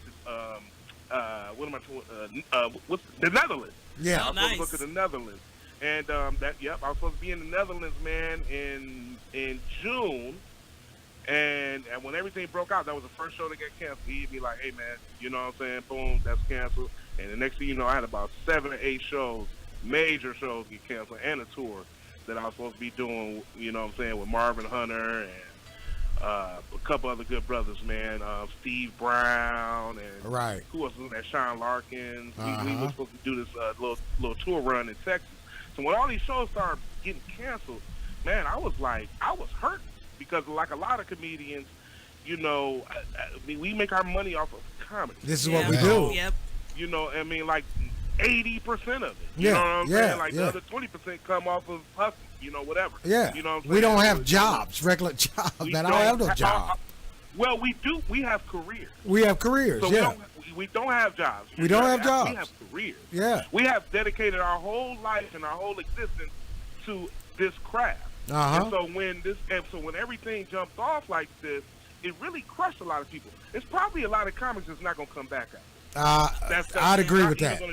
I didn't even think about that. Yep, see, they're just not going to come back. As the same way with a lot of businesses are not going to come back. Right. It's the same thing. It's going to, and new people are going to emerge, and people that were slept on are going to emerge. So this is a new beginning for everything. Yeah, and a new emergence. Yeah. and an ending for a lot of things. And an ending. Yes. So this is I like transitions, man. So do I. I'm that kind of person. I love new stuff. I love transitions. I love shake. I love when the stuff gets shook up. I love all of this, man. Well, you know what the scriptures say, bro. The new and dreadful day of the Lord. The good and dreadful day of the Lord. Wow. Good for some, dreadful for others. Mm-hmm. There you go, brother. Amen. There you go. So there you go. And I literally sat back and I said, all right. So I was going back and forth to L.A. doing my radio show on Dash Radio. So I was working with Kevin Tate. I don't know if you're familiar with the good brother Kevin Tate in comedy. It was a Kevin Tate show with Howie Bell. I got on his show and I did it with him for like a year. So I was going back and forth to L.A. because we was doing the show every week. So I was flying to L.A., do the show, stay for 2 days, come back to Detroit, go back to L.A., maybe I'll stay a week this time, go back home. So I was doing that for a year, maybe a little over a year. And then, you know, things got shook up, and then they offered me my own show. Right. I was like, boom, Howie, you can do your own joint. And I was like, all right. And then all of this stuff happened, you know, with the pandemic. And they was like, man, you could do it from there. You could do it remotely and just send your show in. So I literally had to teach myself how to edit and do my own show. And I promise you, listen, man, I wish we was on quarantine lockdown for 3 more months. I would teach myself something else. I feel you. That's what I've been doing. I literally love the time, man. Yep. Man, listen, I'm certified now. I'm a certified janitor now. I'm certified, man. I can work for Candy King or anybody right now. I can do housekeeping and all that because I've learned how to do it. To sterilize, you know, everything. Everything. Short order cook. I had to learn my kids at home. I'm a short order cook. I learned how to cook. Now, I know how to cook big meals anyway, but now I know how to do short order stuff. Yeah. You know what I'm saying? Quick ones. Split up a hot dog and throw it on the grill real quick. Grill onions, you know what I'm saying? You know, I know how to do all that. Peanut butter and jelly, any of that. Quick. Real quick. You know what I'm saying? Cheese and crackers, I got you. You know what I'm saying? So I'm doing all of that. You know what I'm saying? And I literally became an ordained minister by mistake. I didn't do it on purpose. It was an accident. Purified. I've literally probably jumped in Lake Minnetonka. But I'm purified because I don't really be having sex like that. You know, my wife had COVID. Right. Oh, wow. Oh. Yeah, my wife had COVID, man. She was in the hospital like 10 days. We got out, beat it. You know what I'm saying? Did everything. But it was like, ooh, we got to get back to kissing. Oh, okay. Hey, it's funny. Wow. It's funny that you say. It's funny that you say you became an ordained minister because I see some of the church services on Facebook. I done joined about 312 churches. I'm a member. I'm a member at like 312 churches right now. I praise God, but I'm gonna tell you, I did this on my own. I didn't try to join 312 churches. I couldn't help it. I couldn't help it. I did this by mistake. I didn't really want to be a ordained minister, brother. I just got purified by not having sex. I did not want to be in the position that I'm in. It wasn't my choice. You know what I'm saying? Yeah, didn't want to be a monk. Man, I'm saying, if my wife wanted, you know, like getting back to sex and, you know, oral sex and stuff. Wait a minute. Come on now. We're going to need a vaccine before any of this. How is she? And how was her birthday? Weed retested. How is your wife? How's Toya and how was her birthday? Man, her birthday was beautiful. Do you know I put a sign up, right? I've seen it. Posted it. Yeah. It's still up. Oh! That was 2 weeks ago. That's like a Christmas tree. I thought somebody was going to spray paint on it or something by now. Ain't nobody did nothing. I'm like, baby, when you going to take the sign down? She was like, never. I'm like, man, your birthday don't last the whole year. You're going to leave it up. You don't leave it up. Hilarious. Man, so, yeah, but anyway, I know I told y'all a long story, you know what I'm saying, but I just wanted to share that with y'all, you know, because I think it's important that people understand where we at, you know, as far as comedians, you know, the transition and how life is, man, and how it can swing on you at any given second and turn into something else. In a heartbeat. Right. Yeah. Right. And we was earlier, me and Steve, we was talking about internet comedians off air. And I got to telling them about the show me and you did in Chicago when it was the all Greek show and the dude bank shot. Yeah. And I was saying how he just can't. He was all late for the show and he come in talking about he won a headline and you was sitting on the side like go on let him. Yeah. And then he got up there and Let him kill himself. For me, I didn't, you know what I'm saying, I was like internet sensation. I still don't get it, but you know.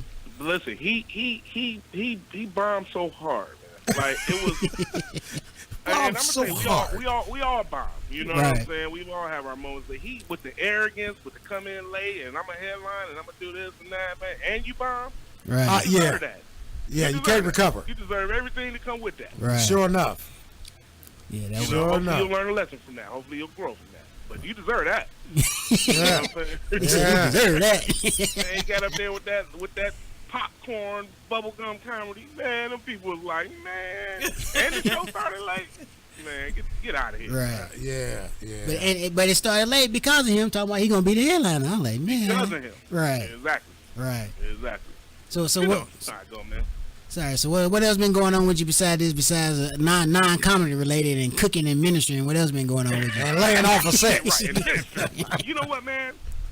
That's really it. You know, I don't think nothing else really going on but that in the world. You know, everybody is worried about kids going back to school, and you know, are they gonna do online or in school? Like I got the same issues everybody else got. Yeah. Right. We all worried about the same things right now. What's your Netflix game like? My Netflix game? Yeah, what's your Netflix game like? What you watching? My Netflix game, I ain't a big, you know, every now and then I might pop on something on Netflix. But I ain't a big, you know what I'm saying, Netflix. I might pop on to see what, you know, Google how, not Google, but, you know, search for Howie Bell. You know what I'm saying? Yeah. What I got on there, but yeah, just so I can report and get that money. Yeah. But other than that, I don't really think about, you know what I'm saying? Right. Nothing. You know what I'm saying? Like watching movies.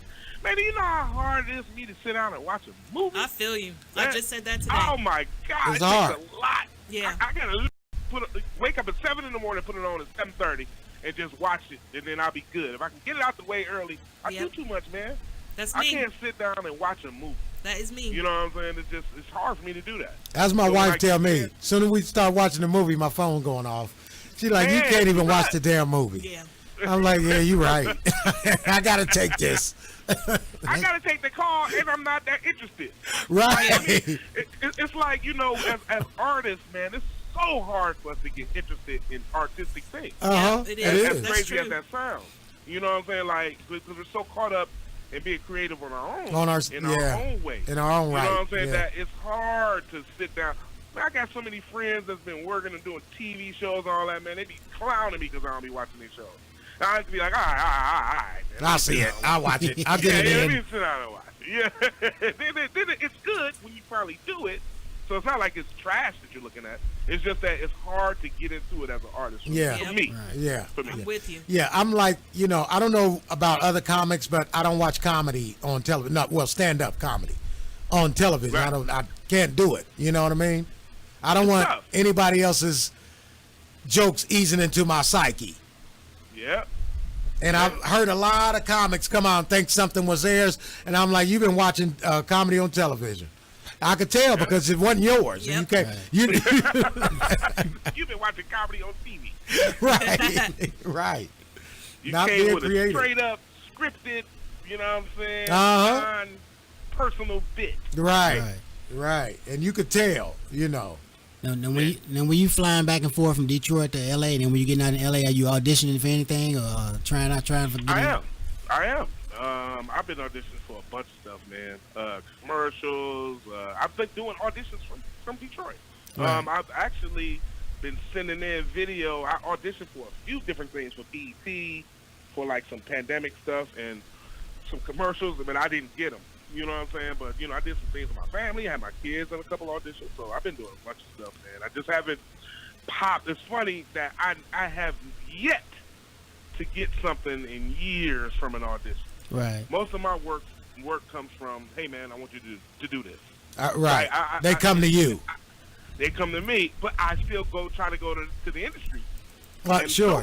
You still got to keep plugging away. But see, I'm telling you. Man, I plug away and I ain't. Yeah, one yes will change everything. Yep. Right. One yes will change everything. I read something today. They said they got 88 no's and 88 or 89 was the yes. Right. I'll take that one yes, and I'll take that one yes. And I'm the same way, man, because I've been auditioning, doing a little video audition for about the last 2 or 3 years, because I got with this little agency when I did something in Chicago one time, and they and I came to the conclusion I don't think I got the Hollywood look, man.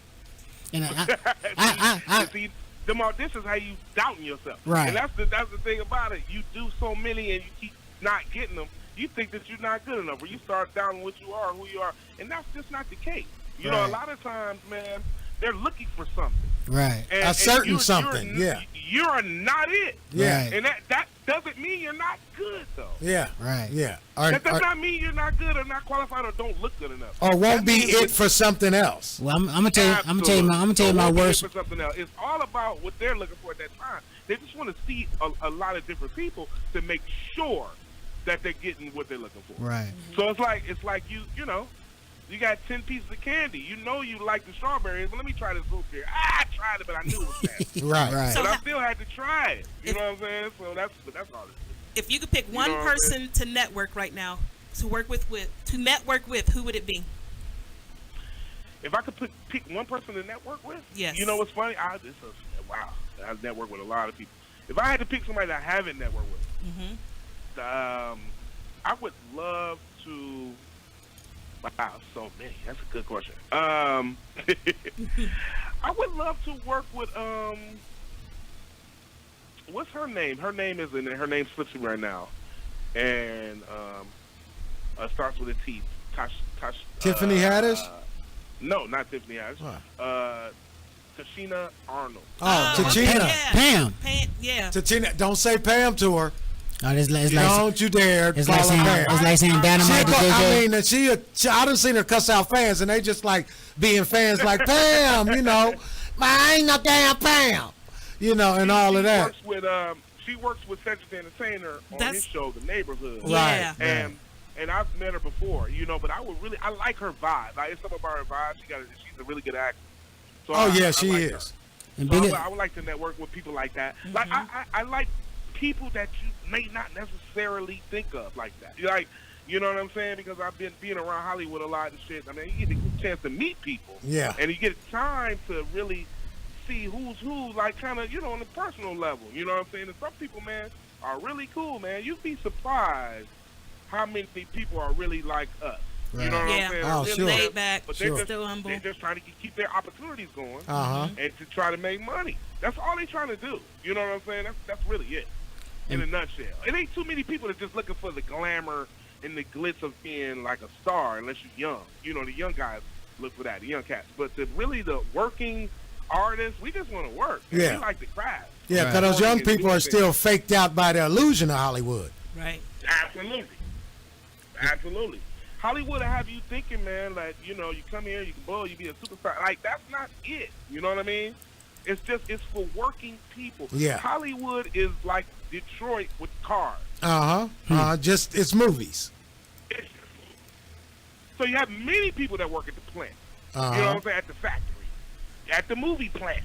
You know, the movie factory, you got people from the grips to your cameramen, to your writers, producers, actors, and so forth, and directors, and it's just like that's just a job, man. Yeah, lighting people, boom people, Yeah, absolutely.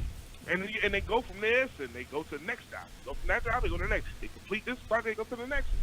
It's the same thing like working at a factory or a plant. That's just what they do. So the glamorization behind it is just the smoke and mirror. Yeah. You know what I'm saying? Because people that really doing this and really doing this for years, they really love to produce artistic material for people. And they're grinding it out. There ain't nothing glamorous about those 16-hour, 18-hour days. Nah, nothing at all, man. Nah.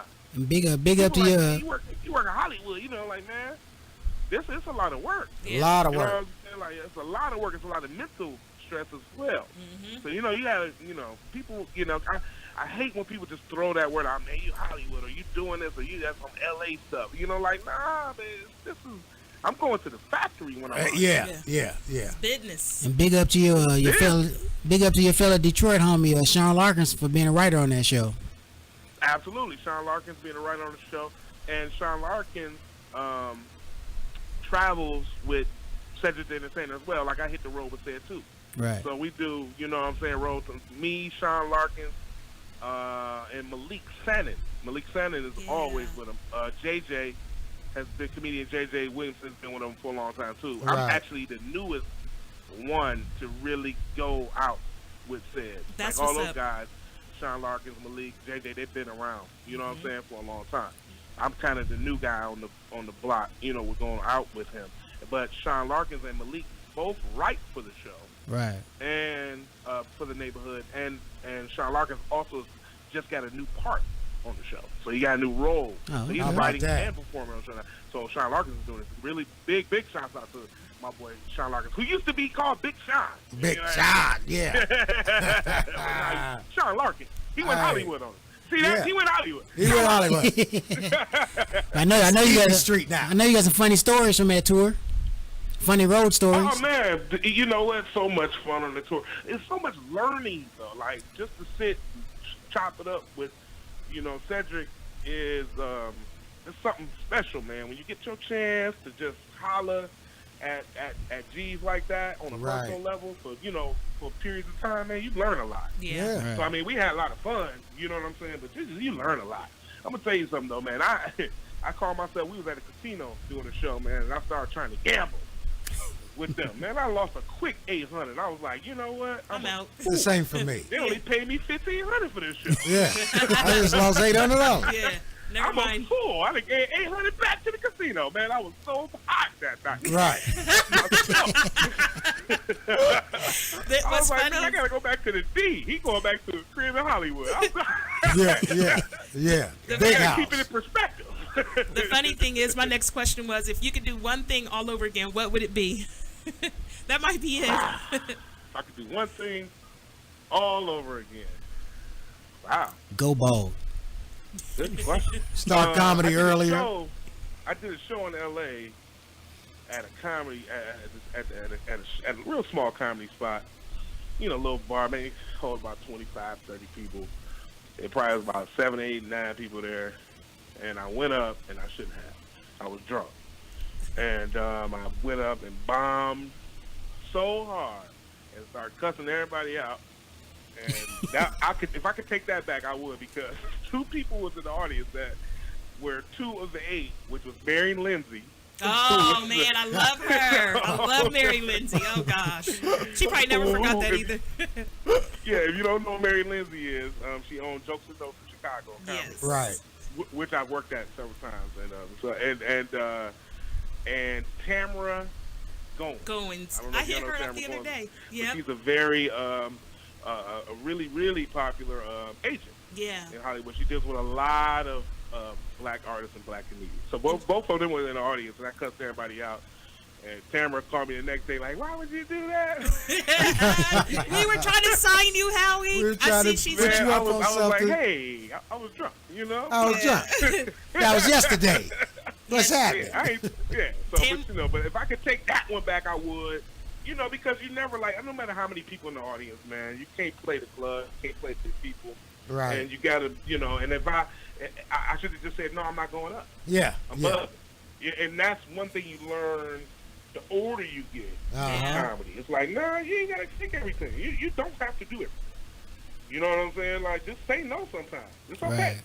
I don't think nobody, they might trip on you for a second, but, look at what happened. I bombed. I made the club look bad. My man, you know what I'm saying, almost lost his room. I caused a lot of damage. Yeah. You know what I mean? So, you got to look at that kind of stuff. So, when you talk about regrets and stuff like that, that's one of them. But, in the same breath, it happened for a reason. Sure. You know what I'm saying? It taught me a lot. Yeah. You know what I'm saying about myself. Everything happens for a reason. No matter how good you think you are, so you can still get up there and make a fool of yourself. And, it just wasn't a good decision. So it just taught me something. Now you one of those comedians that's like hard on yourself. You can go out and have one of the best sets in the world, but you still feel it wasn't the best you could have did. I'm not one of them. I know when I did good. Right. You know what I'm saying? Like, I know when I did good. But, like every other comedian, I'm like, ooh, I could have said this and been better. You So critiquing yourself even when you kill. Yeah, even when you kill, it's something that you could have did better. Right. You know what I'm saying? It's something way you could have ended something or closed the joke out or did something or added something to the premise or made the joke a little more deeper. It's things you can do. You're always going to critique yourself. If you're a good performer, if you're a performer, somebody that loves the craft, somebody that loves into comedy, you're going to critique yourself. Right. I don't care if you do good or bad. Right. But I'm not hard about, it was a good set, but no, I just was I know. Throwing yourself down flights of steps and shit. Yeah. I ain't doing all that. Right. We got to get back to life, man. Yeah. Right. You know what I'm saying? Certainly. Right away too. Right away. Now, if you had never got into the comedy game, what would you have gotten into? What would you be doing? Some artistic, probably. I don't know. I used to draw a lot, so I probably would be drawing. Art. I still do. I design my own flyers and promos and stuff like that. Like I still do a lot of graphic stuff. I mean, I went to college for media arts, so got a BA in media arts from Benedict College, Nice. South Carolina, HBCU. Nice. Shouts out BC. Shouts out. Yeah. Root to the Q's and all that. But yeah, I use some of my skills. You know what I'm saying? So I probably would have been doing something artistic. Even if it wasn't performing, it would have been something artistic. I got too much creativeness to just be like working for a 9 to 5 or doing something corporate. I probably wouldn't be doing any of that. Right. But had I known what I know now, when I first went to college, I probably would have went to school for business and finance. Right. To be honest, because that would have given me a better head start. I would have been more involved. Like I'm into day trading with stocks now, so I would have been better at that. Like I probably would have been rich by now. You know what I'm saying? Knowing what to trade and what, yeah. Yeah. So if I went to school for business and finance, if I look back at it and say, what would have changed or did something different? You know what I'm saying? I would have went back. I would have taught myself how to deal with money better. Yeah. Right. Right. Since we're doing shout outs, I want to shout out at the Kentucky State University and Blue 5, my man. Blue 5, my man.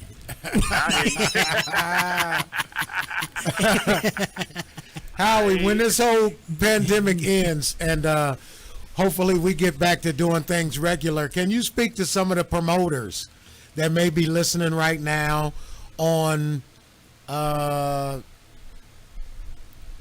what would be a good way to get back? How many comics would be sufficient for a show? Why you don't need 8 people or 9 comics on the show to make a good show? Ooh. Could you speak to that? So, yes, I will, and I love it. I love the question because, now it's a couple ways answers to that. So everything is changing now, right? We got a social distance and all that stuff. So sure. The numbers are going to be lower. Going to be down. Your audience. There is no more standing room only. So let's forget about that. So that's out the door. So there's no more packing the spot out. Right. And getting every dollar you can get. That's over with. Okay. So you got to only have a certain amount of people that can be in a facility at one time. At one given time. If they're properly socially distanced. Right. Right. So with that being said, the money is everything changes. So the cost to get in the show, that $10, $15 shit, excuse me, I can't know you, but that $15 room, that's over with. Like to me, yeah, it's got to be $20 or more to get into a comedy show. Yeah. So I would even go as far as to say 25, period, because the value of this performance and going out to see something live is up now. It's higher. Sure. So, all right, that is that. So now, with that being said, you do not need 8 comedians on the show. You don't need 7, 6, 5, or 4. You need 3. 3. You need going back to the old school format of stand-up comedy. Oh, yeah. You need a host, you need a feature, and a headliner, and that's it. And that's you don't need anything else. As a matter of fact, your feature should only be doing about 10 minutes. Right. Promoters, are you listening to this? Right. A feature should be doing 10, 15 minutes. Your host should open up the show, cold, get them going. You got 15 minutes. Right. And then you got a feature for 10. Your host should go back up there for 3 minutes and bring your headliner up. Right. This is a show now that is only going to be an hour and a half. 90 minutes. That's it. That's all you need. You don't need anything other than that. Everything over that is overkill, dumb stuff. It's overkill. So now it's about making money. You charge your price. These tickets are expensive. And your headliner's got to be bona fide. Ain't no, this is my man's. This is because it's real money on the table now. You got to pay these headliners now. Yeah. You got to pay. So because your headliner's going to be doing the bulk of the work now. You got real headliners. Real headliners. Be able to do 45 minutes to an hour. To an hour. Not nobody that can do 20 to 25, 30. That's not a headline. No. You got to go back to the people that know how to headline. That can do an hour. An hour. You know easy. Easily.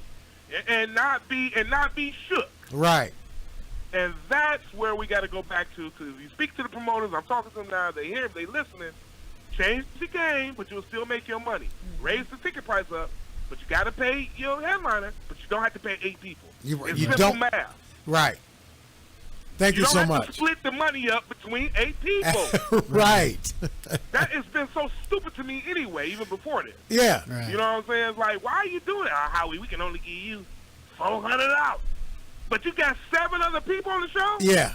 Yeah. And the audience So, have to give me that- redirect give me their that energy. hot- Yeah. Man, you better give me that hot 1,200 and cut everybody off. Right. Give me that 12 and have me your host. And you might not need a feature. Maybe one of them dudes needs to do a guest spot for free. Cut the money out. Yeah. There you go. Pay the people that work hard and that care about the business. And it's been in it. And that's been in it. And that's going to make your crowd happy and satisfied. Yeah. Right. Stop playing with your audience. You can't play with the audience no more. You can't play with them. You can't. And all these new jacks that want money now, they got to do free shows. That's over with. That's gone. Yeah. That's gone, man. That's gone. Right. You got to work your way back up like it used to be. Like we did. Do you have Absolutely. Do you have any pre-show rituals? Oh, we smoke. Yeah, I got. I mean, Smoke, I smoke, but I what I do is, I'm gonna tell you, what I do is, I gotta go to sleep, and I've been doing this for years, and I'm getting older now, but my rituals always been like if I got an 8 o'clock show, just for instance, well, number one, I gotta eat early, so I gotta eat about 12 or 1. That's me too. I gotta eat early. I cannot perform on a full stomach. That's dumb to me. I can't do that. That's the, you know what I'm saying? So I got to eat about 12 or 1. I got to go to sleep about 3. And then I got to wake up and get in the shower and do all that and then go to the show. Like I have to get into some type of mode because I'm always nervous about comedy. I've been nervous about doing shows forever, so I'm always nervous. So I had to find ways to calm myself down. You know what I'm saying? Because I'm like, man, I'm gonna do this. I don't care if the show is small or big. I'm always nervous. Just a little anxious. The anxiety is a just little anxious, and that's just that day when I went to that club in Hollywood and was drunk. I wasn't nervous at all. That's why I'm about. because you were just writing it off like, it's only 12 people in this motherfucker. I wrote it. Yeah. I took it for granted. Yeah. We do that. It happens. Shit, it happens. So my ritual, man, is to get some rest, eat early, jump in the shower, concentrate, go over what I think I'm going to talk about, and, just hit the club. Right. Get to the club, grab a drink, you know what I'm saying, and then just kind of look at the people come in. I like to see people come in early. Right. See, now things are going to change a little bit now because of the way that, social distancing. So I don't know how it's going to, it's kind of going to be the same, but the crowd capacity is going to be different. Remember you would see a line around the corner, that's out, that's gone now. That's gone, it's gone, yeah. Because you're going to have to make reservations, and you know what I'm saying? They got table seating, and the way it's going to be, we going back to the old school, Sammy Davis Jr. day, you know what I mean? Like, yeah, sure. Ain't no line around the corner, the promoters making people wait outside so people can see how packed it is, or ooh-wee. That's over with, man. Yeah, it's over with. You know what I'm saying? Right. So now my ritual of coming in and sitting at the bar and watching people come in may change a little bit. Not a lot, but a little bit. You know what I'm saying? So, but I like to watch the crowd come in. Right. I'm one of them comedians. I don't care if I'm a headline. They be like, no, you ain't got to get to the club till 9:30. I'm like, nah. I like to be there too. I'm not that type, I know something's been said, or something I don't know about. Right. That makes sense. I need to know about it. I need to know about it. I need to know about everything going on tonight. Happened and transpired before I got on this thing. Oh yeah, I'm always an hour before. Right, we both know comics who will sit in the limousine until they come get them, and I've never been like that. I've always been in the club, just like you said. I want to see everything going down. That's right. That's right. Hey, now that y'all say that, can I tell y'all a story about that? I was doing this show with this white comedian. He's out of Virginia. Now I seen this dude stand out in front of like when people coming in, and it probably seated about 500-600 people. So every person that walked through that door, he gave him his business card, talked to him, got to know him, shook their hand, and all that. And I literally seen this dude go up on stage while he doing this show. Like everybody he met, he knew their name. Like if he went to a joke, he'd be like Tamika, you know, da da da da da. Yeah. And he come back and Rich, you know. I seen him do that through the whole crowd. That was the dopest shit I ever seen. Cold. Man, that works, man. That works. Hey. You know your audience, Yeah. man. Back when my college days, I worked at TGI Fridays, and I had a party. It was all college students. It was like 15. I had to ID them. I remembered all of their names, all of their birth dates. I went around. They quizzed me. They was like, "What's mine? What's mine?" Y'all, they gave me like $250. You got them all right? Yeah, got them all right. I'm good at little shit like that. Right.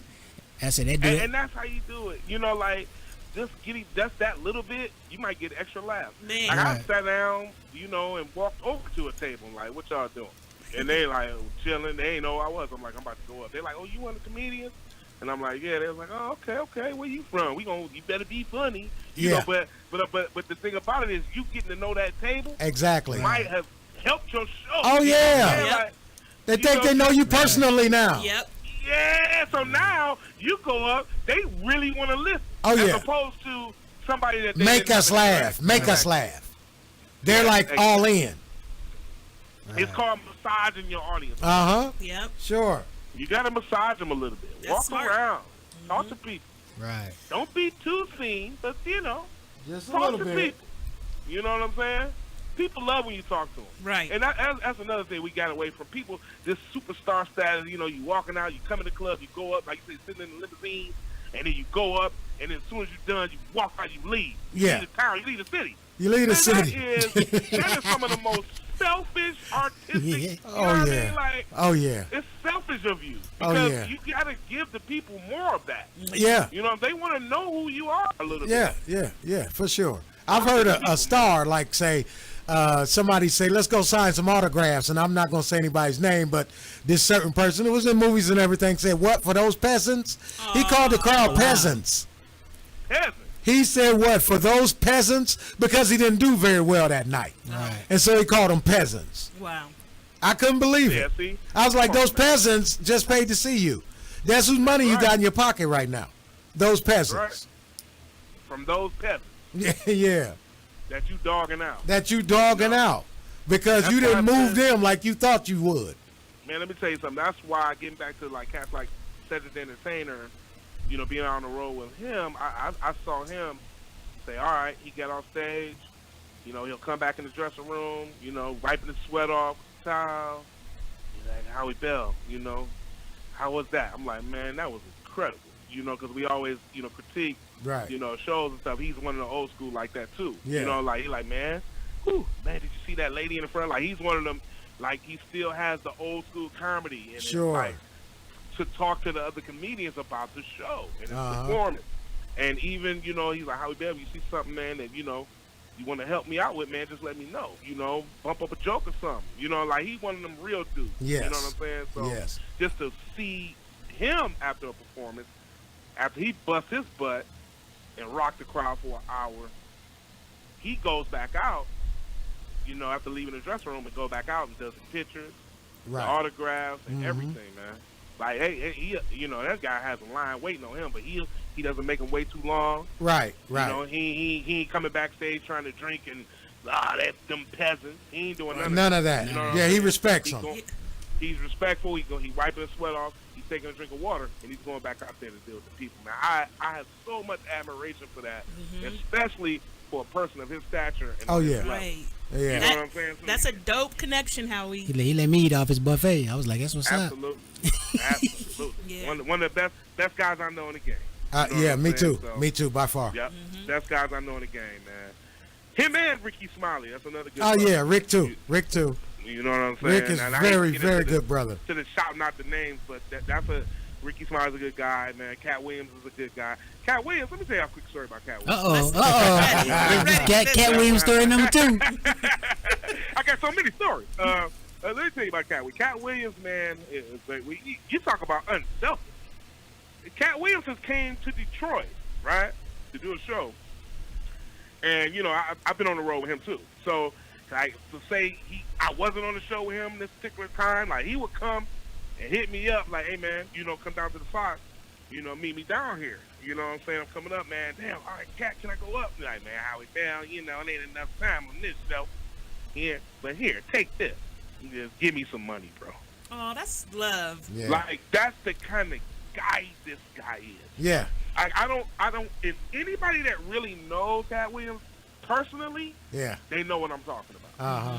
I'm talking about this dude walking around with a briefcase full of stacks. You feel what I'm saying? Right. So, Cat is a super baller with it. So he like, whatever you need. I remember when I first sat down with him, he was like, Howie Bell, I want to take you on the road. I was like, all right, come on, what's up? He was like, write down how much you want. And I'm telling y'all right now in the air, real talk. I told him $3,000. I wrote it down, $3,000 a show. He looked at it and he said, oh, you want some real money.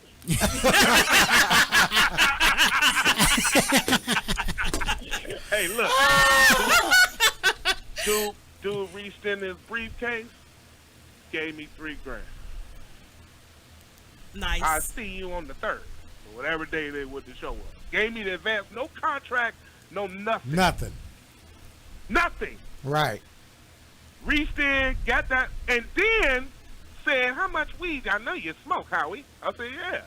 Get you some weed out this bag. Nice. Man, I put a whole handful of this in that bag and grabbed as much as I could. Right, right. With one hand. Oh, my goodness. So this is the kind of guy we're dealing with, you know what I'm saying? Like, it's certain guys in comedy, I met a lot of people that does that, have his type of attitude that are not. Yeah, comedians. yeah. But I'm talking about comedians. Yeah, You know what I'm saying? Like, yeah. He's one of the guys. You know what I'm saying? Like, come on, Howie Bell, I got you. He's just one of the good brothers, man. Man, You know Joe what I'm Clare saying? gave me a couple $100 to go to a strip club with him. I told him, man, Joe you know Clare. we don't get paid till Sunday. He like, come on, man, come just roll with here. Gave me, I said, I'm with you, bro. Let's go. Let's do it. Joe Cleese, a real dude, man. Yeah, he's Joe super cool. Clare is another one of my brothers, man. Joe Clare, I brought Joe Clare to Detroit and to perform for me in my show a couple of times. Right. And that's my friend. I gave him my throwback Barry Sanders jersey. No doubt. That's my brother, man. But I went to Bethesda, Maryland, Uh-huh. maybe about right before, a few months before all this pandemic stuff, maybe about, I don't know, 6-7 months before all this stuff went down. And I did a show with him and Eddie Bryant, Right. His right-hand man. Yeah, and we had 2 shows in Bethesda that night. And what's funny, man, is that's how the Good Brothers, we talking about Good Brothers, Earthquake came to hang out that night. Yeah, Because yeah. he heard I was on the show. You know what Uh-huh. I'm saying? So he came and hung out with me, man, and stuck through both shows with me. Talked to me in between shows, give me an encouragement. Hey, you doing good, man, go do this. I mean, it's some really good guys out here Sure. and girls. You know what I'm saying? In comedy that really are genuine. People look at like, oh man, but there's some real people out here, man. Comedians. Yes, some of the realest folks I've met. Yeah. So And no I matter think what I'm they one got of them me as by- well, and you as well, Howie.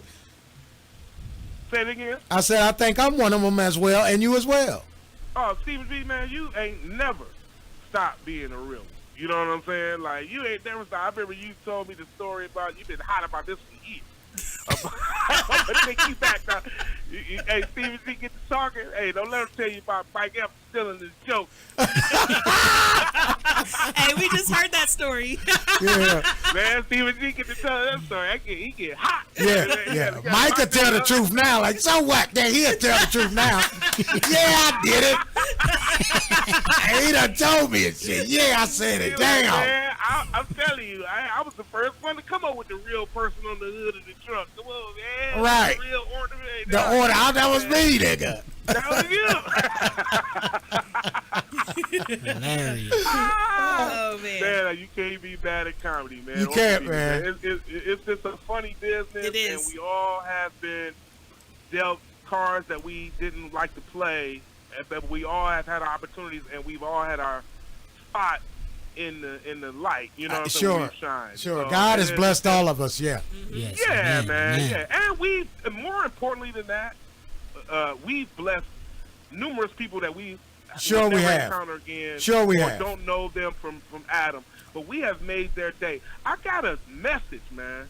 I got a message, y'all. Because we're on- doctors of sorts, Howie. Let me tell you something, man. Somebody hit me up on Facebook. They left me a message in the messenger, and they was like, "Hey, you know, I saw you long time ago. I was at a bad time in my life, and I saw you on TV, and you really saved me. Changed my whole perspective. Listen, man, she said, you saved my life. She said, she said, years later, I went to see you.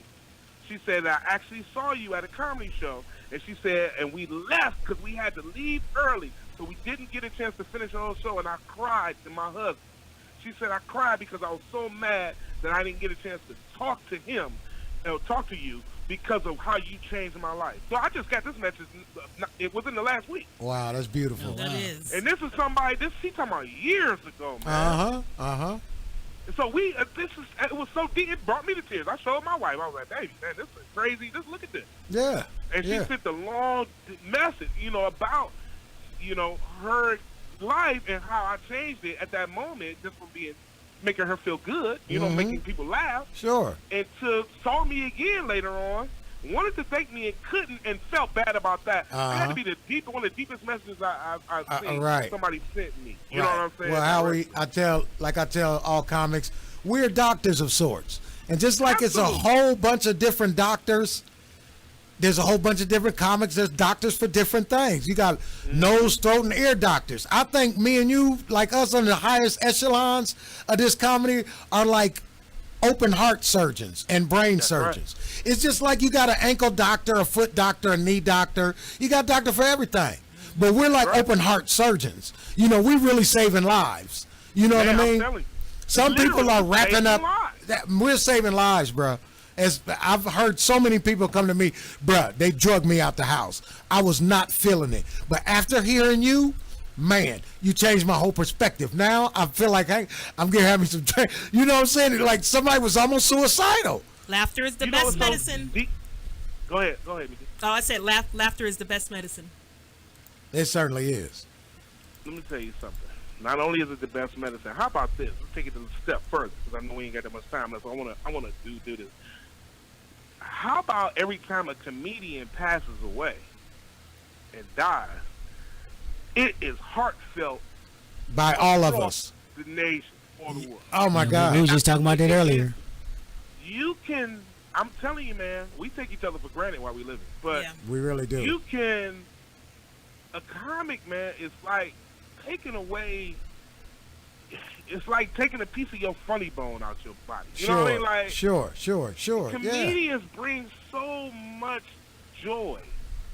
So when we lose people like Kool-Aid, and we lose people like Tyler Craig, when we lose people like comedian Lord, Damon Rozier, in the wheelchair. If y'all don't remember Damon Rozier, it's so many that I could keep going. You know what I'm saying? Patrice O'Neal. Yeah. You know what I'm saying? Todd Lynn. Marvelous. Todd Lynn. Yeah. You hear me? So it's just Angelo Rosano. Man. So, like, and these are recent. But let me just say, every time we lose one of our comics, man, we lose, the sun just dims a little bit. A little bit. You know what I'm saying? Like, it's less bright. We losing people that have brought joy to millions. Certainly. And so, in the recent passing, the most recent, of course, Tyler Craig, it's just that brother, man, just speaking on him for a minute, I mean, we're talking about... Another great brother, great heart. Oh, God, man, one of the good brothers for real, because, I used to travel, man, I used to go to do shows in Atlanta all the time, as a young comic, and I would go down there, man, and hang out with several comics. Yeah. Back when Sean Larkins used to live in Atlanta. Right. But so I used to go and I kick it with Tyler, man. Go, get some weed or something, man. Smoke, hang out with him, fall asleep, wake up, go to the club. You know what I'm saying? We go to the comedy spot. Then I go find a place to crash or crash back at his house, whatever it may be.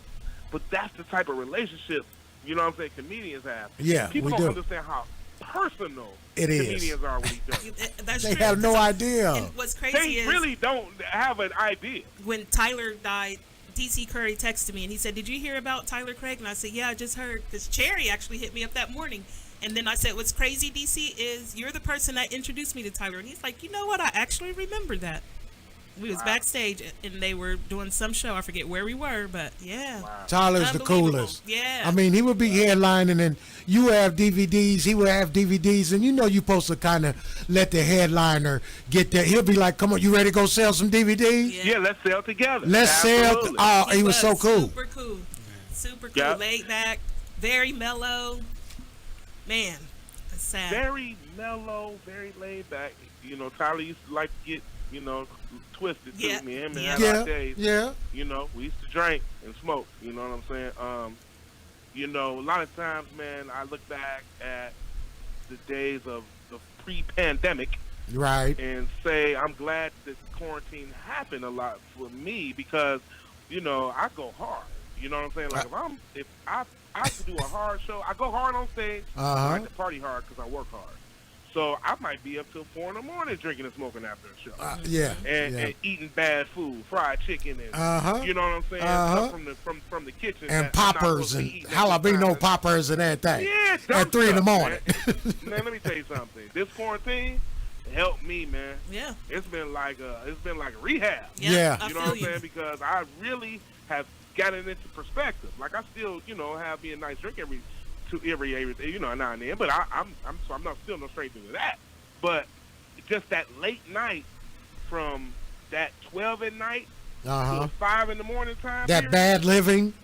Well, we bad living. Yep. That time frame would have destroyed me. I could be dead right now. And then traveling back and forth like that too. Oh, yeah. It's not good. Yeah. So I'm not getting proper rest. You're not getting proper rest. I'm not eating properly. I'm smoking and I'm drinking. Mhm. I'm hyper because I'm performing. So Right. I'm going a million miles an hour. Yeah. So I'm not paying attention because I'm going off of raw adrenaline. Adrenaline. So That's what it I'm not is. paying attention to how tired I really, really am. And then when you knock out, you knock the fuck out. Man, I'm talking about out. You know, and Right. dude, I missed a flight at the airport Man. at the gate. At the gate. Sleep. At the gate, bro. I'm talking about sitting at the gate and asleep and fell asleep and woke up and the door was closed and they like finishing the. I'm like, hey y'all, why you ain't wake me up? They were like, hey, we didn't know you. Dude, I'm talking about like literally at the gate, man. Crazy.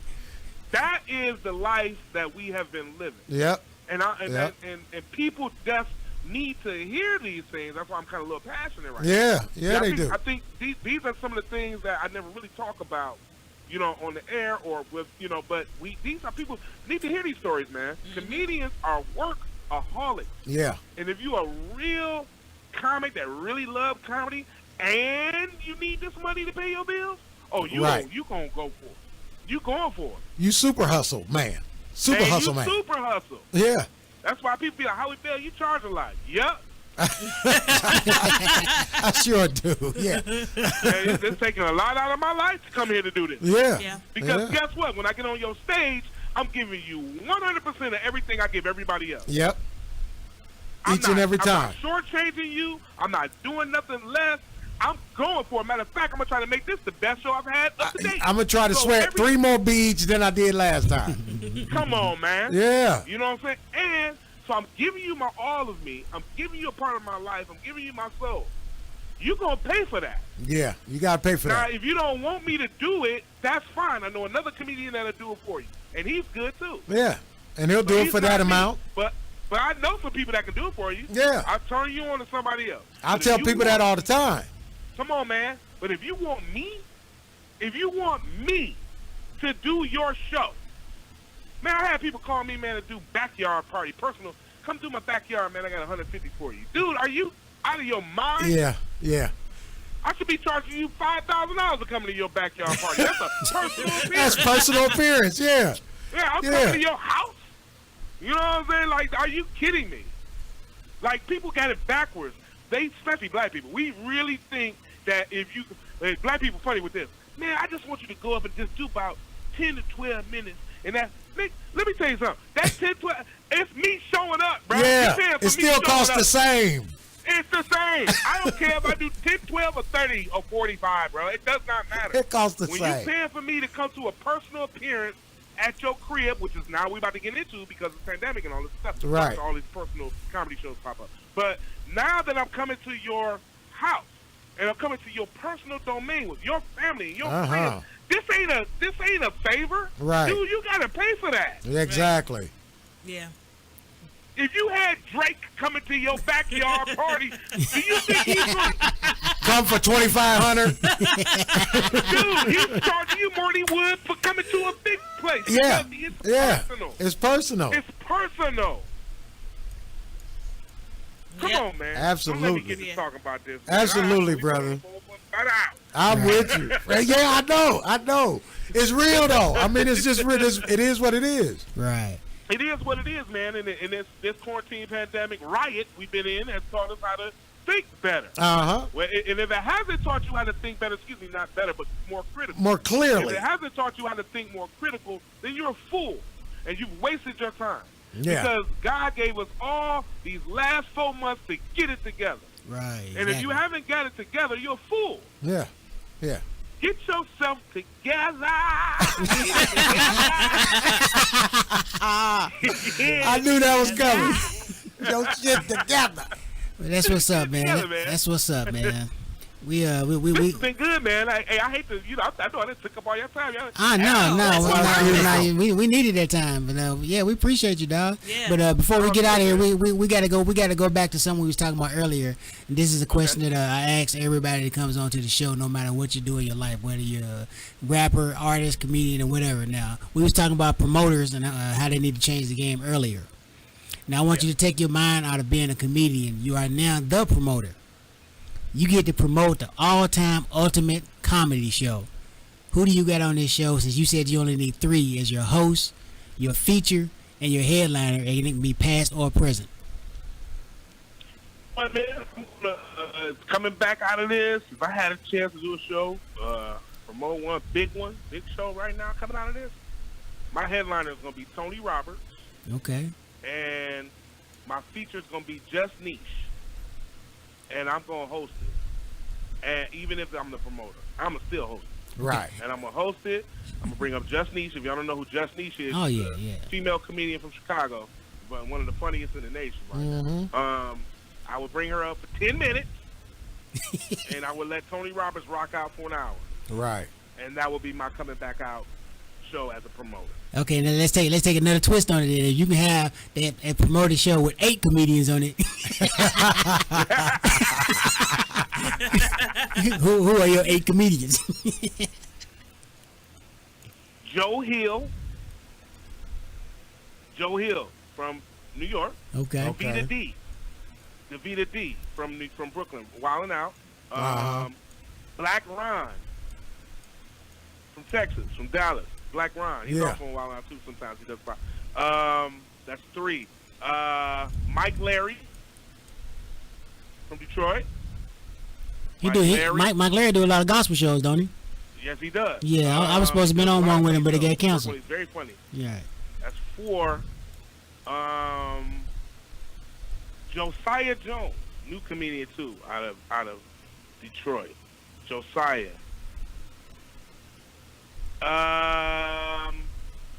Tony Roney. Your brother? Tony Roney, my brother. Tony Roney. I would put him on there too. No doubt. That's 6. And let me see, Martini Harris. Yeah. You gotta have still some flavored old school. Oh yeah. It's funny. And Marshall Brandon. Oh yeah. Marshall Brandon from New York. That's 8 people. And myself, I would still host. I don't care how many people on the show I'm hosting. Man, I wish Martini Harris looked more like Richard Pryor, because I'm telling you, man, he would go out there and kill it, man. Yes, he would, man. Yes, he would. Yes, he would, man. He got it. He got it. So, those just 8 off the top of comedians that, even if all of those were on the same show, we would still have a good show. But here's the thing about that is that's still too much. Because now still too much. Yeah, it's way too much, because we have to separate that. That's 2 shows. That's maybe 3. Right. So that's you have to give people their due. You know what I'm saying? Like, you can't have a comedian go up there and do 5 minutes and 10 minutes and bring next comedian 5 10 minutes. This ain't TV. Right. Like, and when you're doing live shows, you have to let the people connect with your artists and the artists connect with the people. Yeah. You got to give people more time. Because they got to be able to just can't readjust that fast. Yes. Cause they have to readjust with every comic. Come on, man. The audience has to readjust with every comic. Their minds have to change with every comedian. With every comic. Yeah, new perspective. Here's a new point of view. Yeah. So you want to get people, it takes them 5, 6, 7, 8 minutes to get into that person. There you go. There you go. So To now connect. you want them to jump off? It can't work like that. We got to change the way we're doing it. We got to go back to the old ways where comedians that were seasoned are headlining. Right. And the ones that are up and coming are features or guest spots, man. That's really it. That's it. Right. Yeah. And if you guess what? If you are brand new and you know you got to go to what they call the open mic spot. Yes. Yes. In which they've always had and always been around forever. Forever. You have to go to the open mic. And work your way up. Promoters have to come to the open mic and see who's ready to come to the real show. And feature. Right. And feature. Because that is where we are right now. And if you think it's a game, promoters, okay, you're gonna lose your credibility. Keep putting up these people that you think is funny and can hold it down. Yeah. Just because you saw them do some sketches on the internet. True. Yeah. Yeah. I'm telling you, man, you're gonna lose. And a lot of them has already lost their shirt. They got. Yeah, I don't care. I don't care. I don't care what that means. You know how many people walk out on Country Wayne? You know how many people walked out on all these people? And I hate to single him out because I like him. Yeah, I hate to say these names, but I've seen people wow. walk out, and he's one of the better ones. Uh-huh. So imagine, you know what I'm saying, they'll walk out on somebody that's not even barely as good. Right. I don't care how many followers you got, they all show up and they like, man, why did we come to here? The hell we come here for? That's it. We got to stop playing our audiences, man. People are smarter. Yeah, they are. So we got to give them quality entertainment, man. Man, I hope these promoters from Funny Bone are listening right now. I hope so. Yeah. I wish they are. I really hope they are. This is an urban comedy show. They ain't listening. They ain't listening. No, I'm talking about the urban ones. Oh, okay. That's booking the urban show. Yeah. And the Columbus Funny Bone, I've been trying to get in that club for the longest. I mean, they just been some old bullshit. Excuse me, man, my language, but it's been BS. Well, it's been bullshit, like you said. We live here. We live here. I mean, when they first started it initially, it was on. I mean, it was everything. I mean, they had a guy who was actually booking black acts, and boom, it was going. And now it's like they want the black acts to sell tickets and stuff, so they only got, real up-and-coming guys doing it. I remember the last time you was here at the Funny Bone. Yeah, yep. And it's funny. I think I did good. You killed. And my thing is, I talked to the owner. I don't know about the owner, but the promoter, or whoever the manager, Dave. Dave, that's his name. Dave Stroop. Like, yeah, man, we're gonna do that. They never do.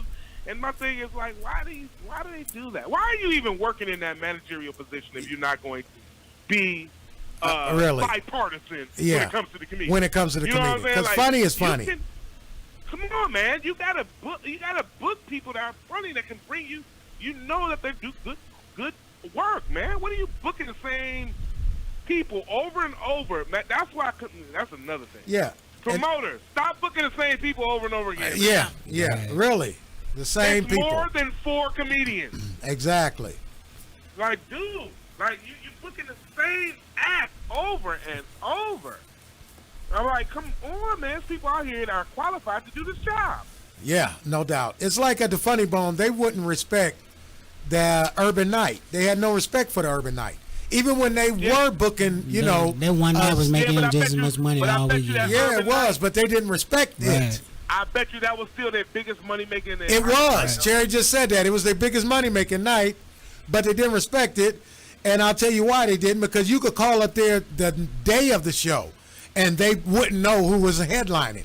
But you could call on a white night on mainstream a week or, any night and that is a mainstream show and say, who's going to be here 3 months from now on Friday? And they could tell you. And they could tell you. Oh, yeah. Right. Oh, yeah. But they wouldn't know who was there that night for Urban Night. Well, one thing I've learned about that is that you have to have some type of white aspect to you. Where you gotta have a white You girlfriend. can't be too black. You gotta have a white girlfriend. You gotta talk almost white. Yeah. You gotta have some, and I peeped it out. Golly G Willikers. Though, but look, why do we gotta subject ourselves to that? Yeah, why would Right, exactly. But that's just what it is with them. That's Yeah, but we don't have to. We don't have to accept that, and they need to change. Like, Yeah. I mean, that's not acceptable. And that's How why somebody else that don't do this. You know what I mean? Like, we gotta start holding these companies accountable. Exactly. You got our people coming there. We spending money. They coming loyally. You stop it with the BS, man. You guys,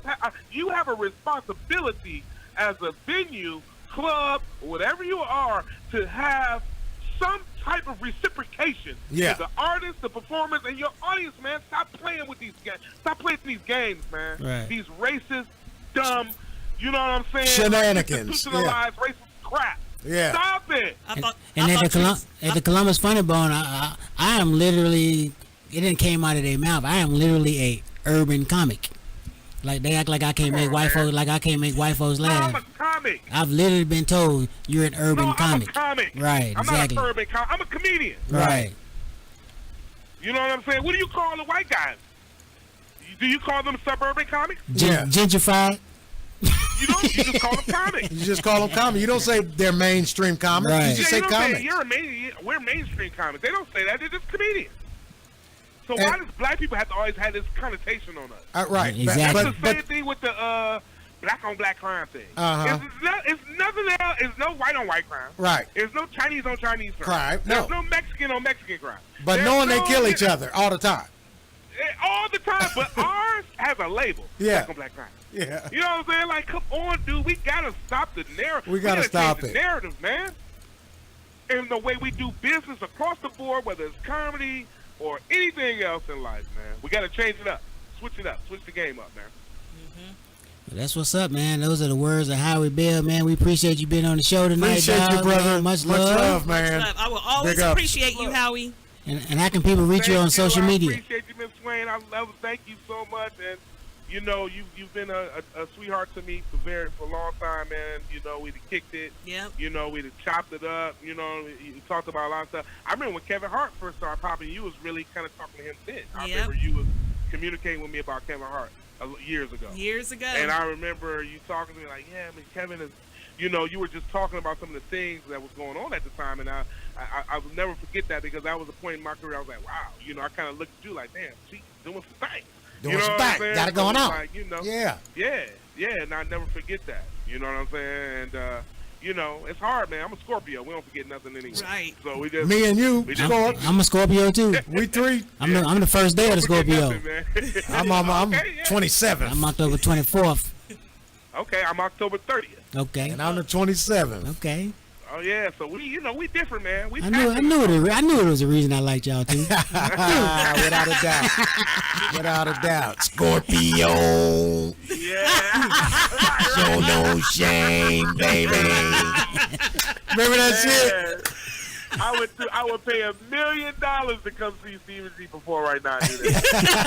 I promise you, man. It's one of my funniest comedians, dude. He make me laugh out loud, bro. Yeah, me too. Like, Thank you, brother. Even out of conversation, he's hilarious. Right. He's hilarious, dude. And for years, though. For years. He one of them old. You gonna be one of them old men, dog, making people laugh, bro. You Still funny. Yeah, no doubt. That's why I'm trying to stay in shape, bro. That's why. That's right. That's right, brother. We gonna get up there. We're gonna be in our 80s and 90s, man. We're gonna get up there. No You know doubt. what I'm saying? No doubt about it, we man. ain't about to die young. We getting up there, man. Yeah, we getting there. We We getting there. on We're up. gonna get there. We're gonna be so seasoned. Yes, indeed. You know what I'm saying? Yes, sir. Yes, sir. Love you, man. I appreciate it. Yes, good Well, talking to you. how can they reach you on social media if somebody want to book you for one of them good paid shows? That's right. How can they reach you? Well, they can always, you know, at any given time, you Google Howie Bell, everything comes up. But you can, you know, hit me, you know, Howie Bell on Facebook, Instagram. I'm Howie Bizzell, HOWIEBIZZELL. Okay. Howie Bizzell. Bizzell. And then that's on the gram. And then, of course, you can always listen to the stand-up show with your brother Howie Bell every Thursday from 3 to 4 on the West Coast, and that is from 6 to 7 on the East Coast. And right there on Marcus King Presents Dash Comedy on Dash Radio. So let's do a stand-up show. And man, just just think about your brother like y'all did, man. That's all I want people to do. Just think about how we felt. No doubt about Think it. about comedy, think about your brother. That's it. And we need one last thing for you before we get out of here. We need a Howie Bell drop saying comedian Howie Bell, you listen to Slapstick Comedy Radio. Hey man, this is your boy Howie Bell, and you're listening to Slapstick Comedy Radio. That's and I might not be on it tomorrow, but it's still a good show. Check it out. That's what's up. And one last thing to you, my brother, Blue Fire. Peace out, bro. God bless you, man. I'll talk to you soon, man. It's always the Sigmas and the Kappas that's always trying to impress the Qs. You're always trying to say something to the brother. Hey, dog. Hey, when I was going to K-State, I live right next door to the Q house. I hung out with them more than I did my own frat brothers, dog. Oh well, I'm sure. We like y'all big brothers, man. It's okay. Y'all good. It's okay. Right. I'll take that because I stayed next to him, but other than that, I ain't going to take it. Right on. But that's what's up, man. Appreciate you, dog. Hey, man. Love y'all, man. Love you too, man. God bless you, bro. Okay. All right. Peace. That was comedian Howie Bell, man. That was a good. I ain't gonna say interview. That was a good conversation. That was a good conversation. That was a good conversation. Yes, you know what I'm saying? Yeah. So, a lot of insight.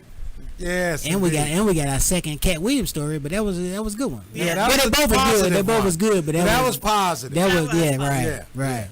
That was positive spin. I'm wondering if he was like, I wonder if I had said $5,000. If he would have went on in the briefcase. But that's what's up, man. It's been a great show, man. We'll be back next week. Who you got lined up next week, Mish? That's what we're trying to finalize. Working on now. Okay. Hopefully, big shout out, even though she didn't call in, to Alicia Ariel. You know, you still got next week. You can call in anytime we on the show. If you want to come in the studio, get with Misha. And try to go to an open mic so you can have something to talk about. Right. Yeah. And we're gonna try to get that Chuckles and Knuckles popping off next week. You know what I'm saying? We're gonna make it happen next week. I guarantee y'all that. But this your boy Damon M. Cherry. I'm Stephen G. And I'm Misha Mish. And we will see you guys next week. This has been Slapstick Comedy Radio. WTMHradio.com. Peace. Thanks for listening to Slapstick Comedy Radio. Join us Thursday from 7 to 9 p.m. at WTMHradio.com. Check out our blog and all things funny at ComedySlaps.com.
shit from kids, you know why. Sell the coats too hot for me, folks. Get C notes every time I get close. You're losing it, acting like you're new to this. Get true to this, make it shift in my uterus. Sexing in the Aston Martin. When wifey comes home, get the dough and I'm departing. I wanna see if you can make me scream I hate you. Give me back shot to sweat out my human nature.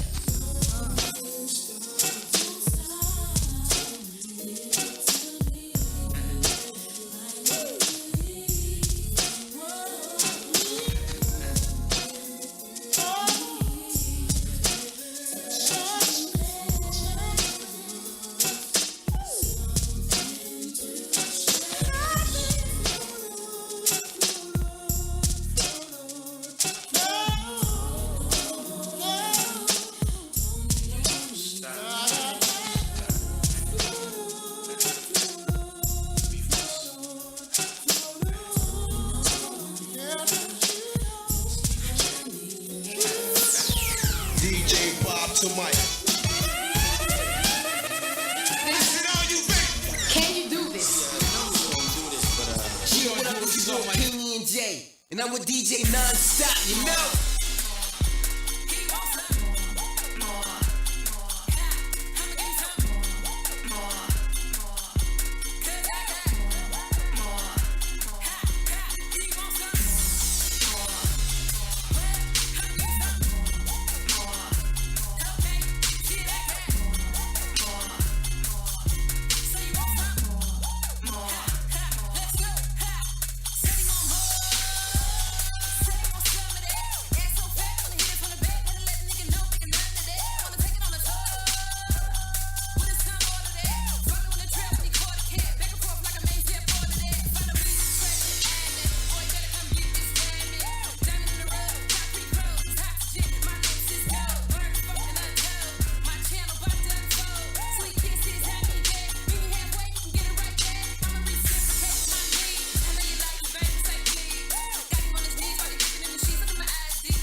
I'm having rest, so go get in my bag. I'm having Chris, so go get in my bag. I'm smoking rest, so go get in my bag. Baby, with me, go get in my bag. And I don't get mad, I get in my bag. Put on the clothes and I get in my bag. Had to stay down, get in my bag. Lace to my chest and I ran up the rest, yeah, yeah. I get in my bag like all day. I'ma hit the gas, I'ma pull that sideways. I'ma run the rest of my way.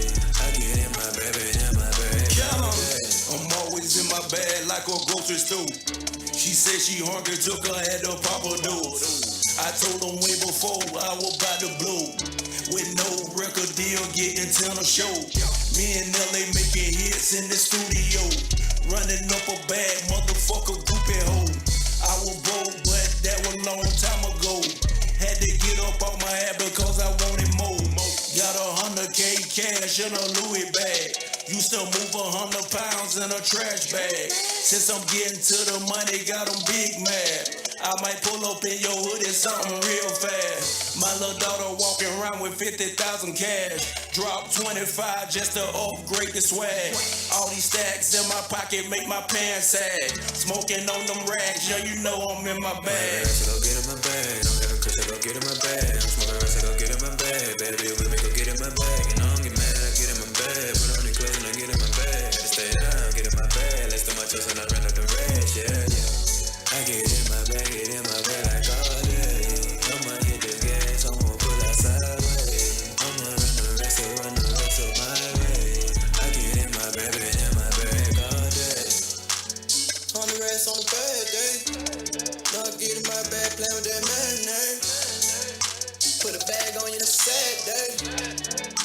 Drop a bag on you, them big face.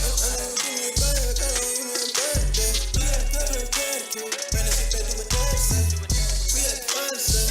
We put the stars in the rain. We put the D in the tray. We put the A in the I'm having rest, so go get in my bag. I'm having Chris, so go get in my bag. I'm smoking rest, so go get in my bag. Baby, with me, go get in my bag. And I don't get mad, I get in my bag. Put on the clothes and I get in my bag. Had to stay down, get in my bag. Lace to my chest and I ran up the rest, yeah, yeah. I get in my bag like all day. I'ma hit the gas, I'ma pull that sideways. I'ma run the rest of my way. I get in my bag all day.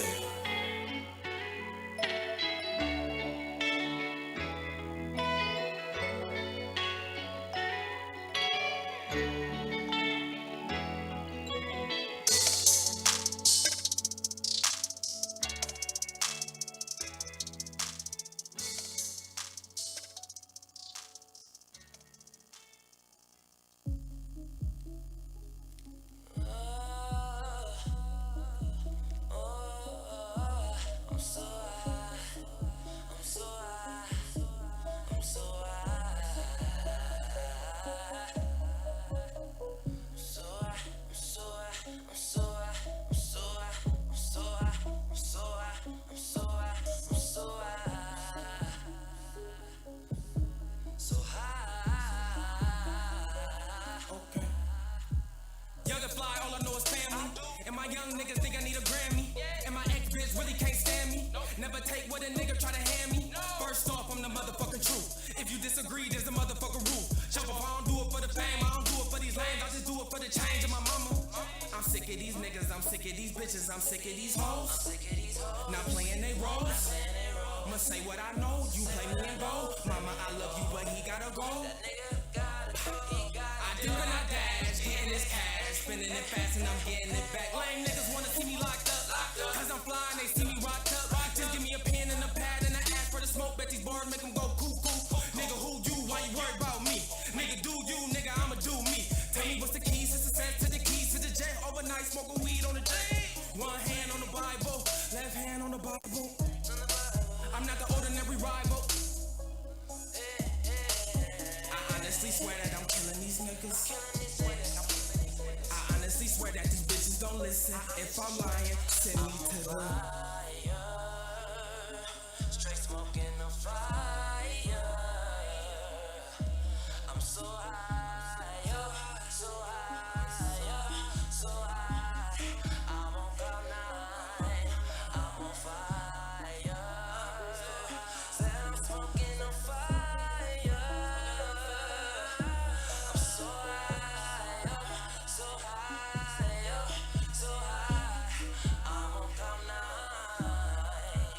Mama told me don't play with the fire, but the fire always give me fire, and the flyer always give me higher. Blunt roll, man, all I need is fire. Bank account looking bad right now. Yeah, I need some fucking cash right now. Just might cover mass with the empty double bag. All my niggas see they down for the cause. All of my niggas they ready to go. All of my niggas they ready to go. All of my niggas we ready for war. All of my niggas we ready for war. Birds of a feather we rockin' together. Birds of a feather we flocking together. Straight to the top, no matter the weather. Straight to the top, no matter the weather. Lame niggas wanna see me locked up, cause I'm flying, they see me rocked up. Just give me a pen and a pad and an ash for the smoke. Bet these words make them go cuckoo. Nigga, who you? Why you worry about me? Nigga, do you? Nigga, I'ma do me. Tell me what's the keys to success, to the keys to the jail. Overnight smoking weed on the J. One hand on the Bible, left hand on the Bible.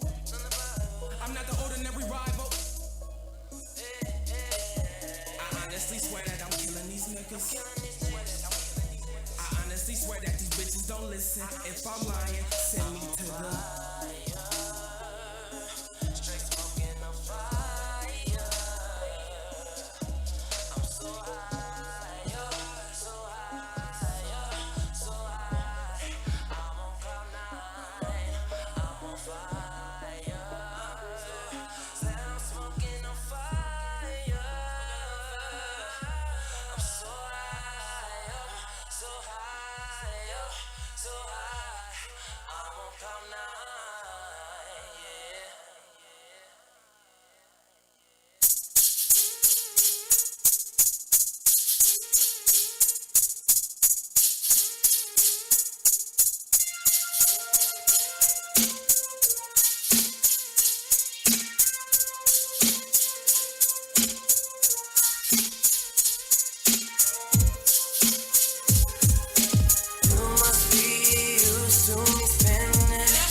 baby.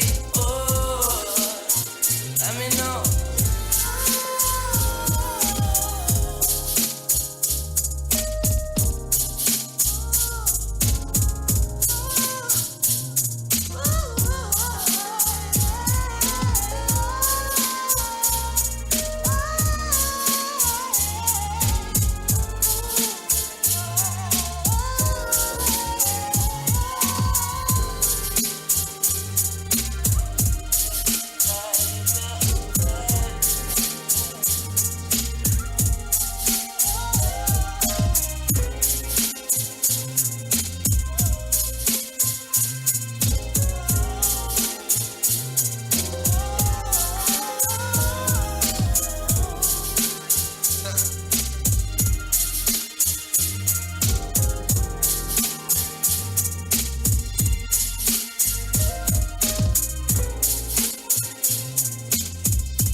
Welcome to Luxevo, the evolution of travel. Designed by travel agents for travelers, Luxevo is a one-of-a-kind vacation club that provides options, value, and savings to its members.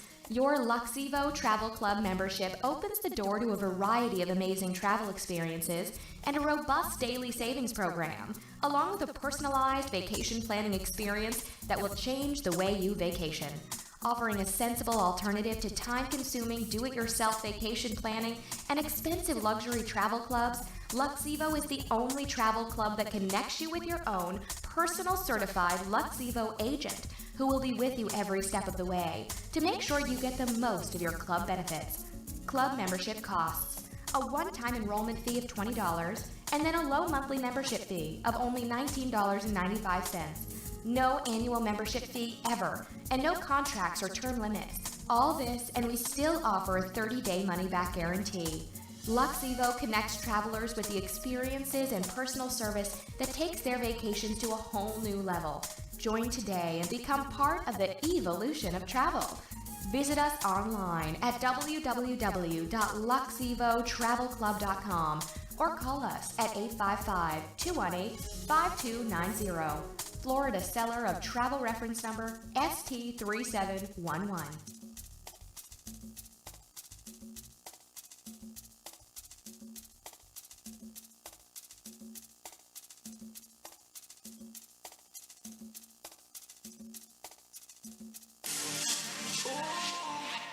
Superstar shit got me feeling so messed up. I think I'm one of the lost stars.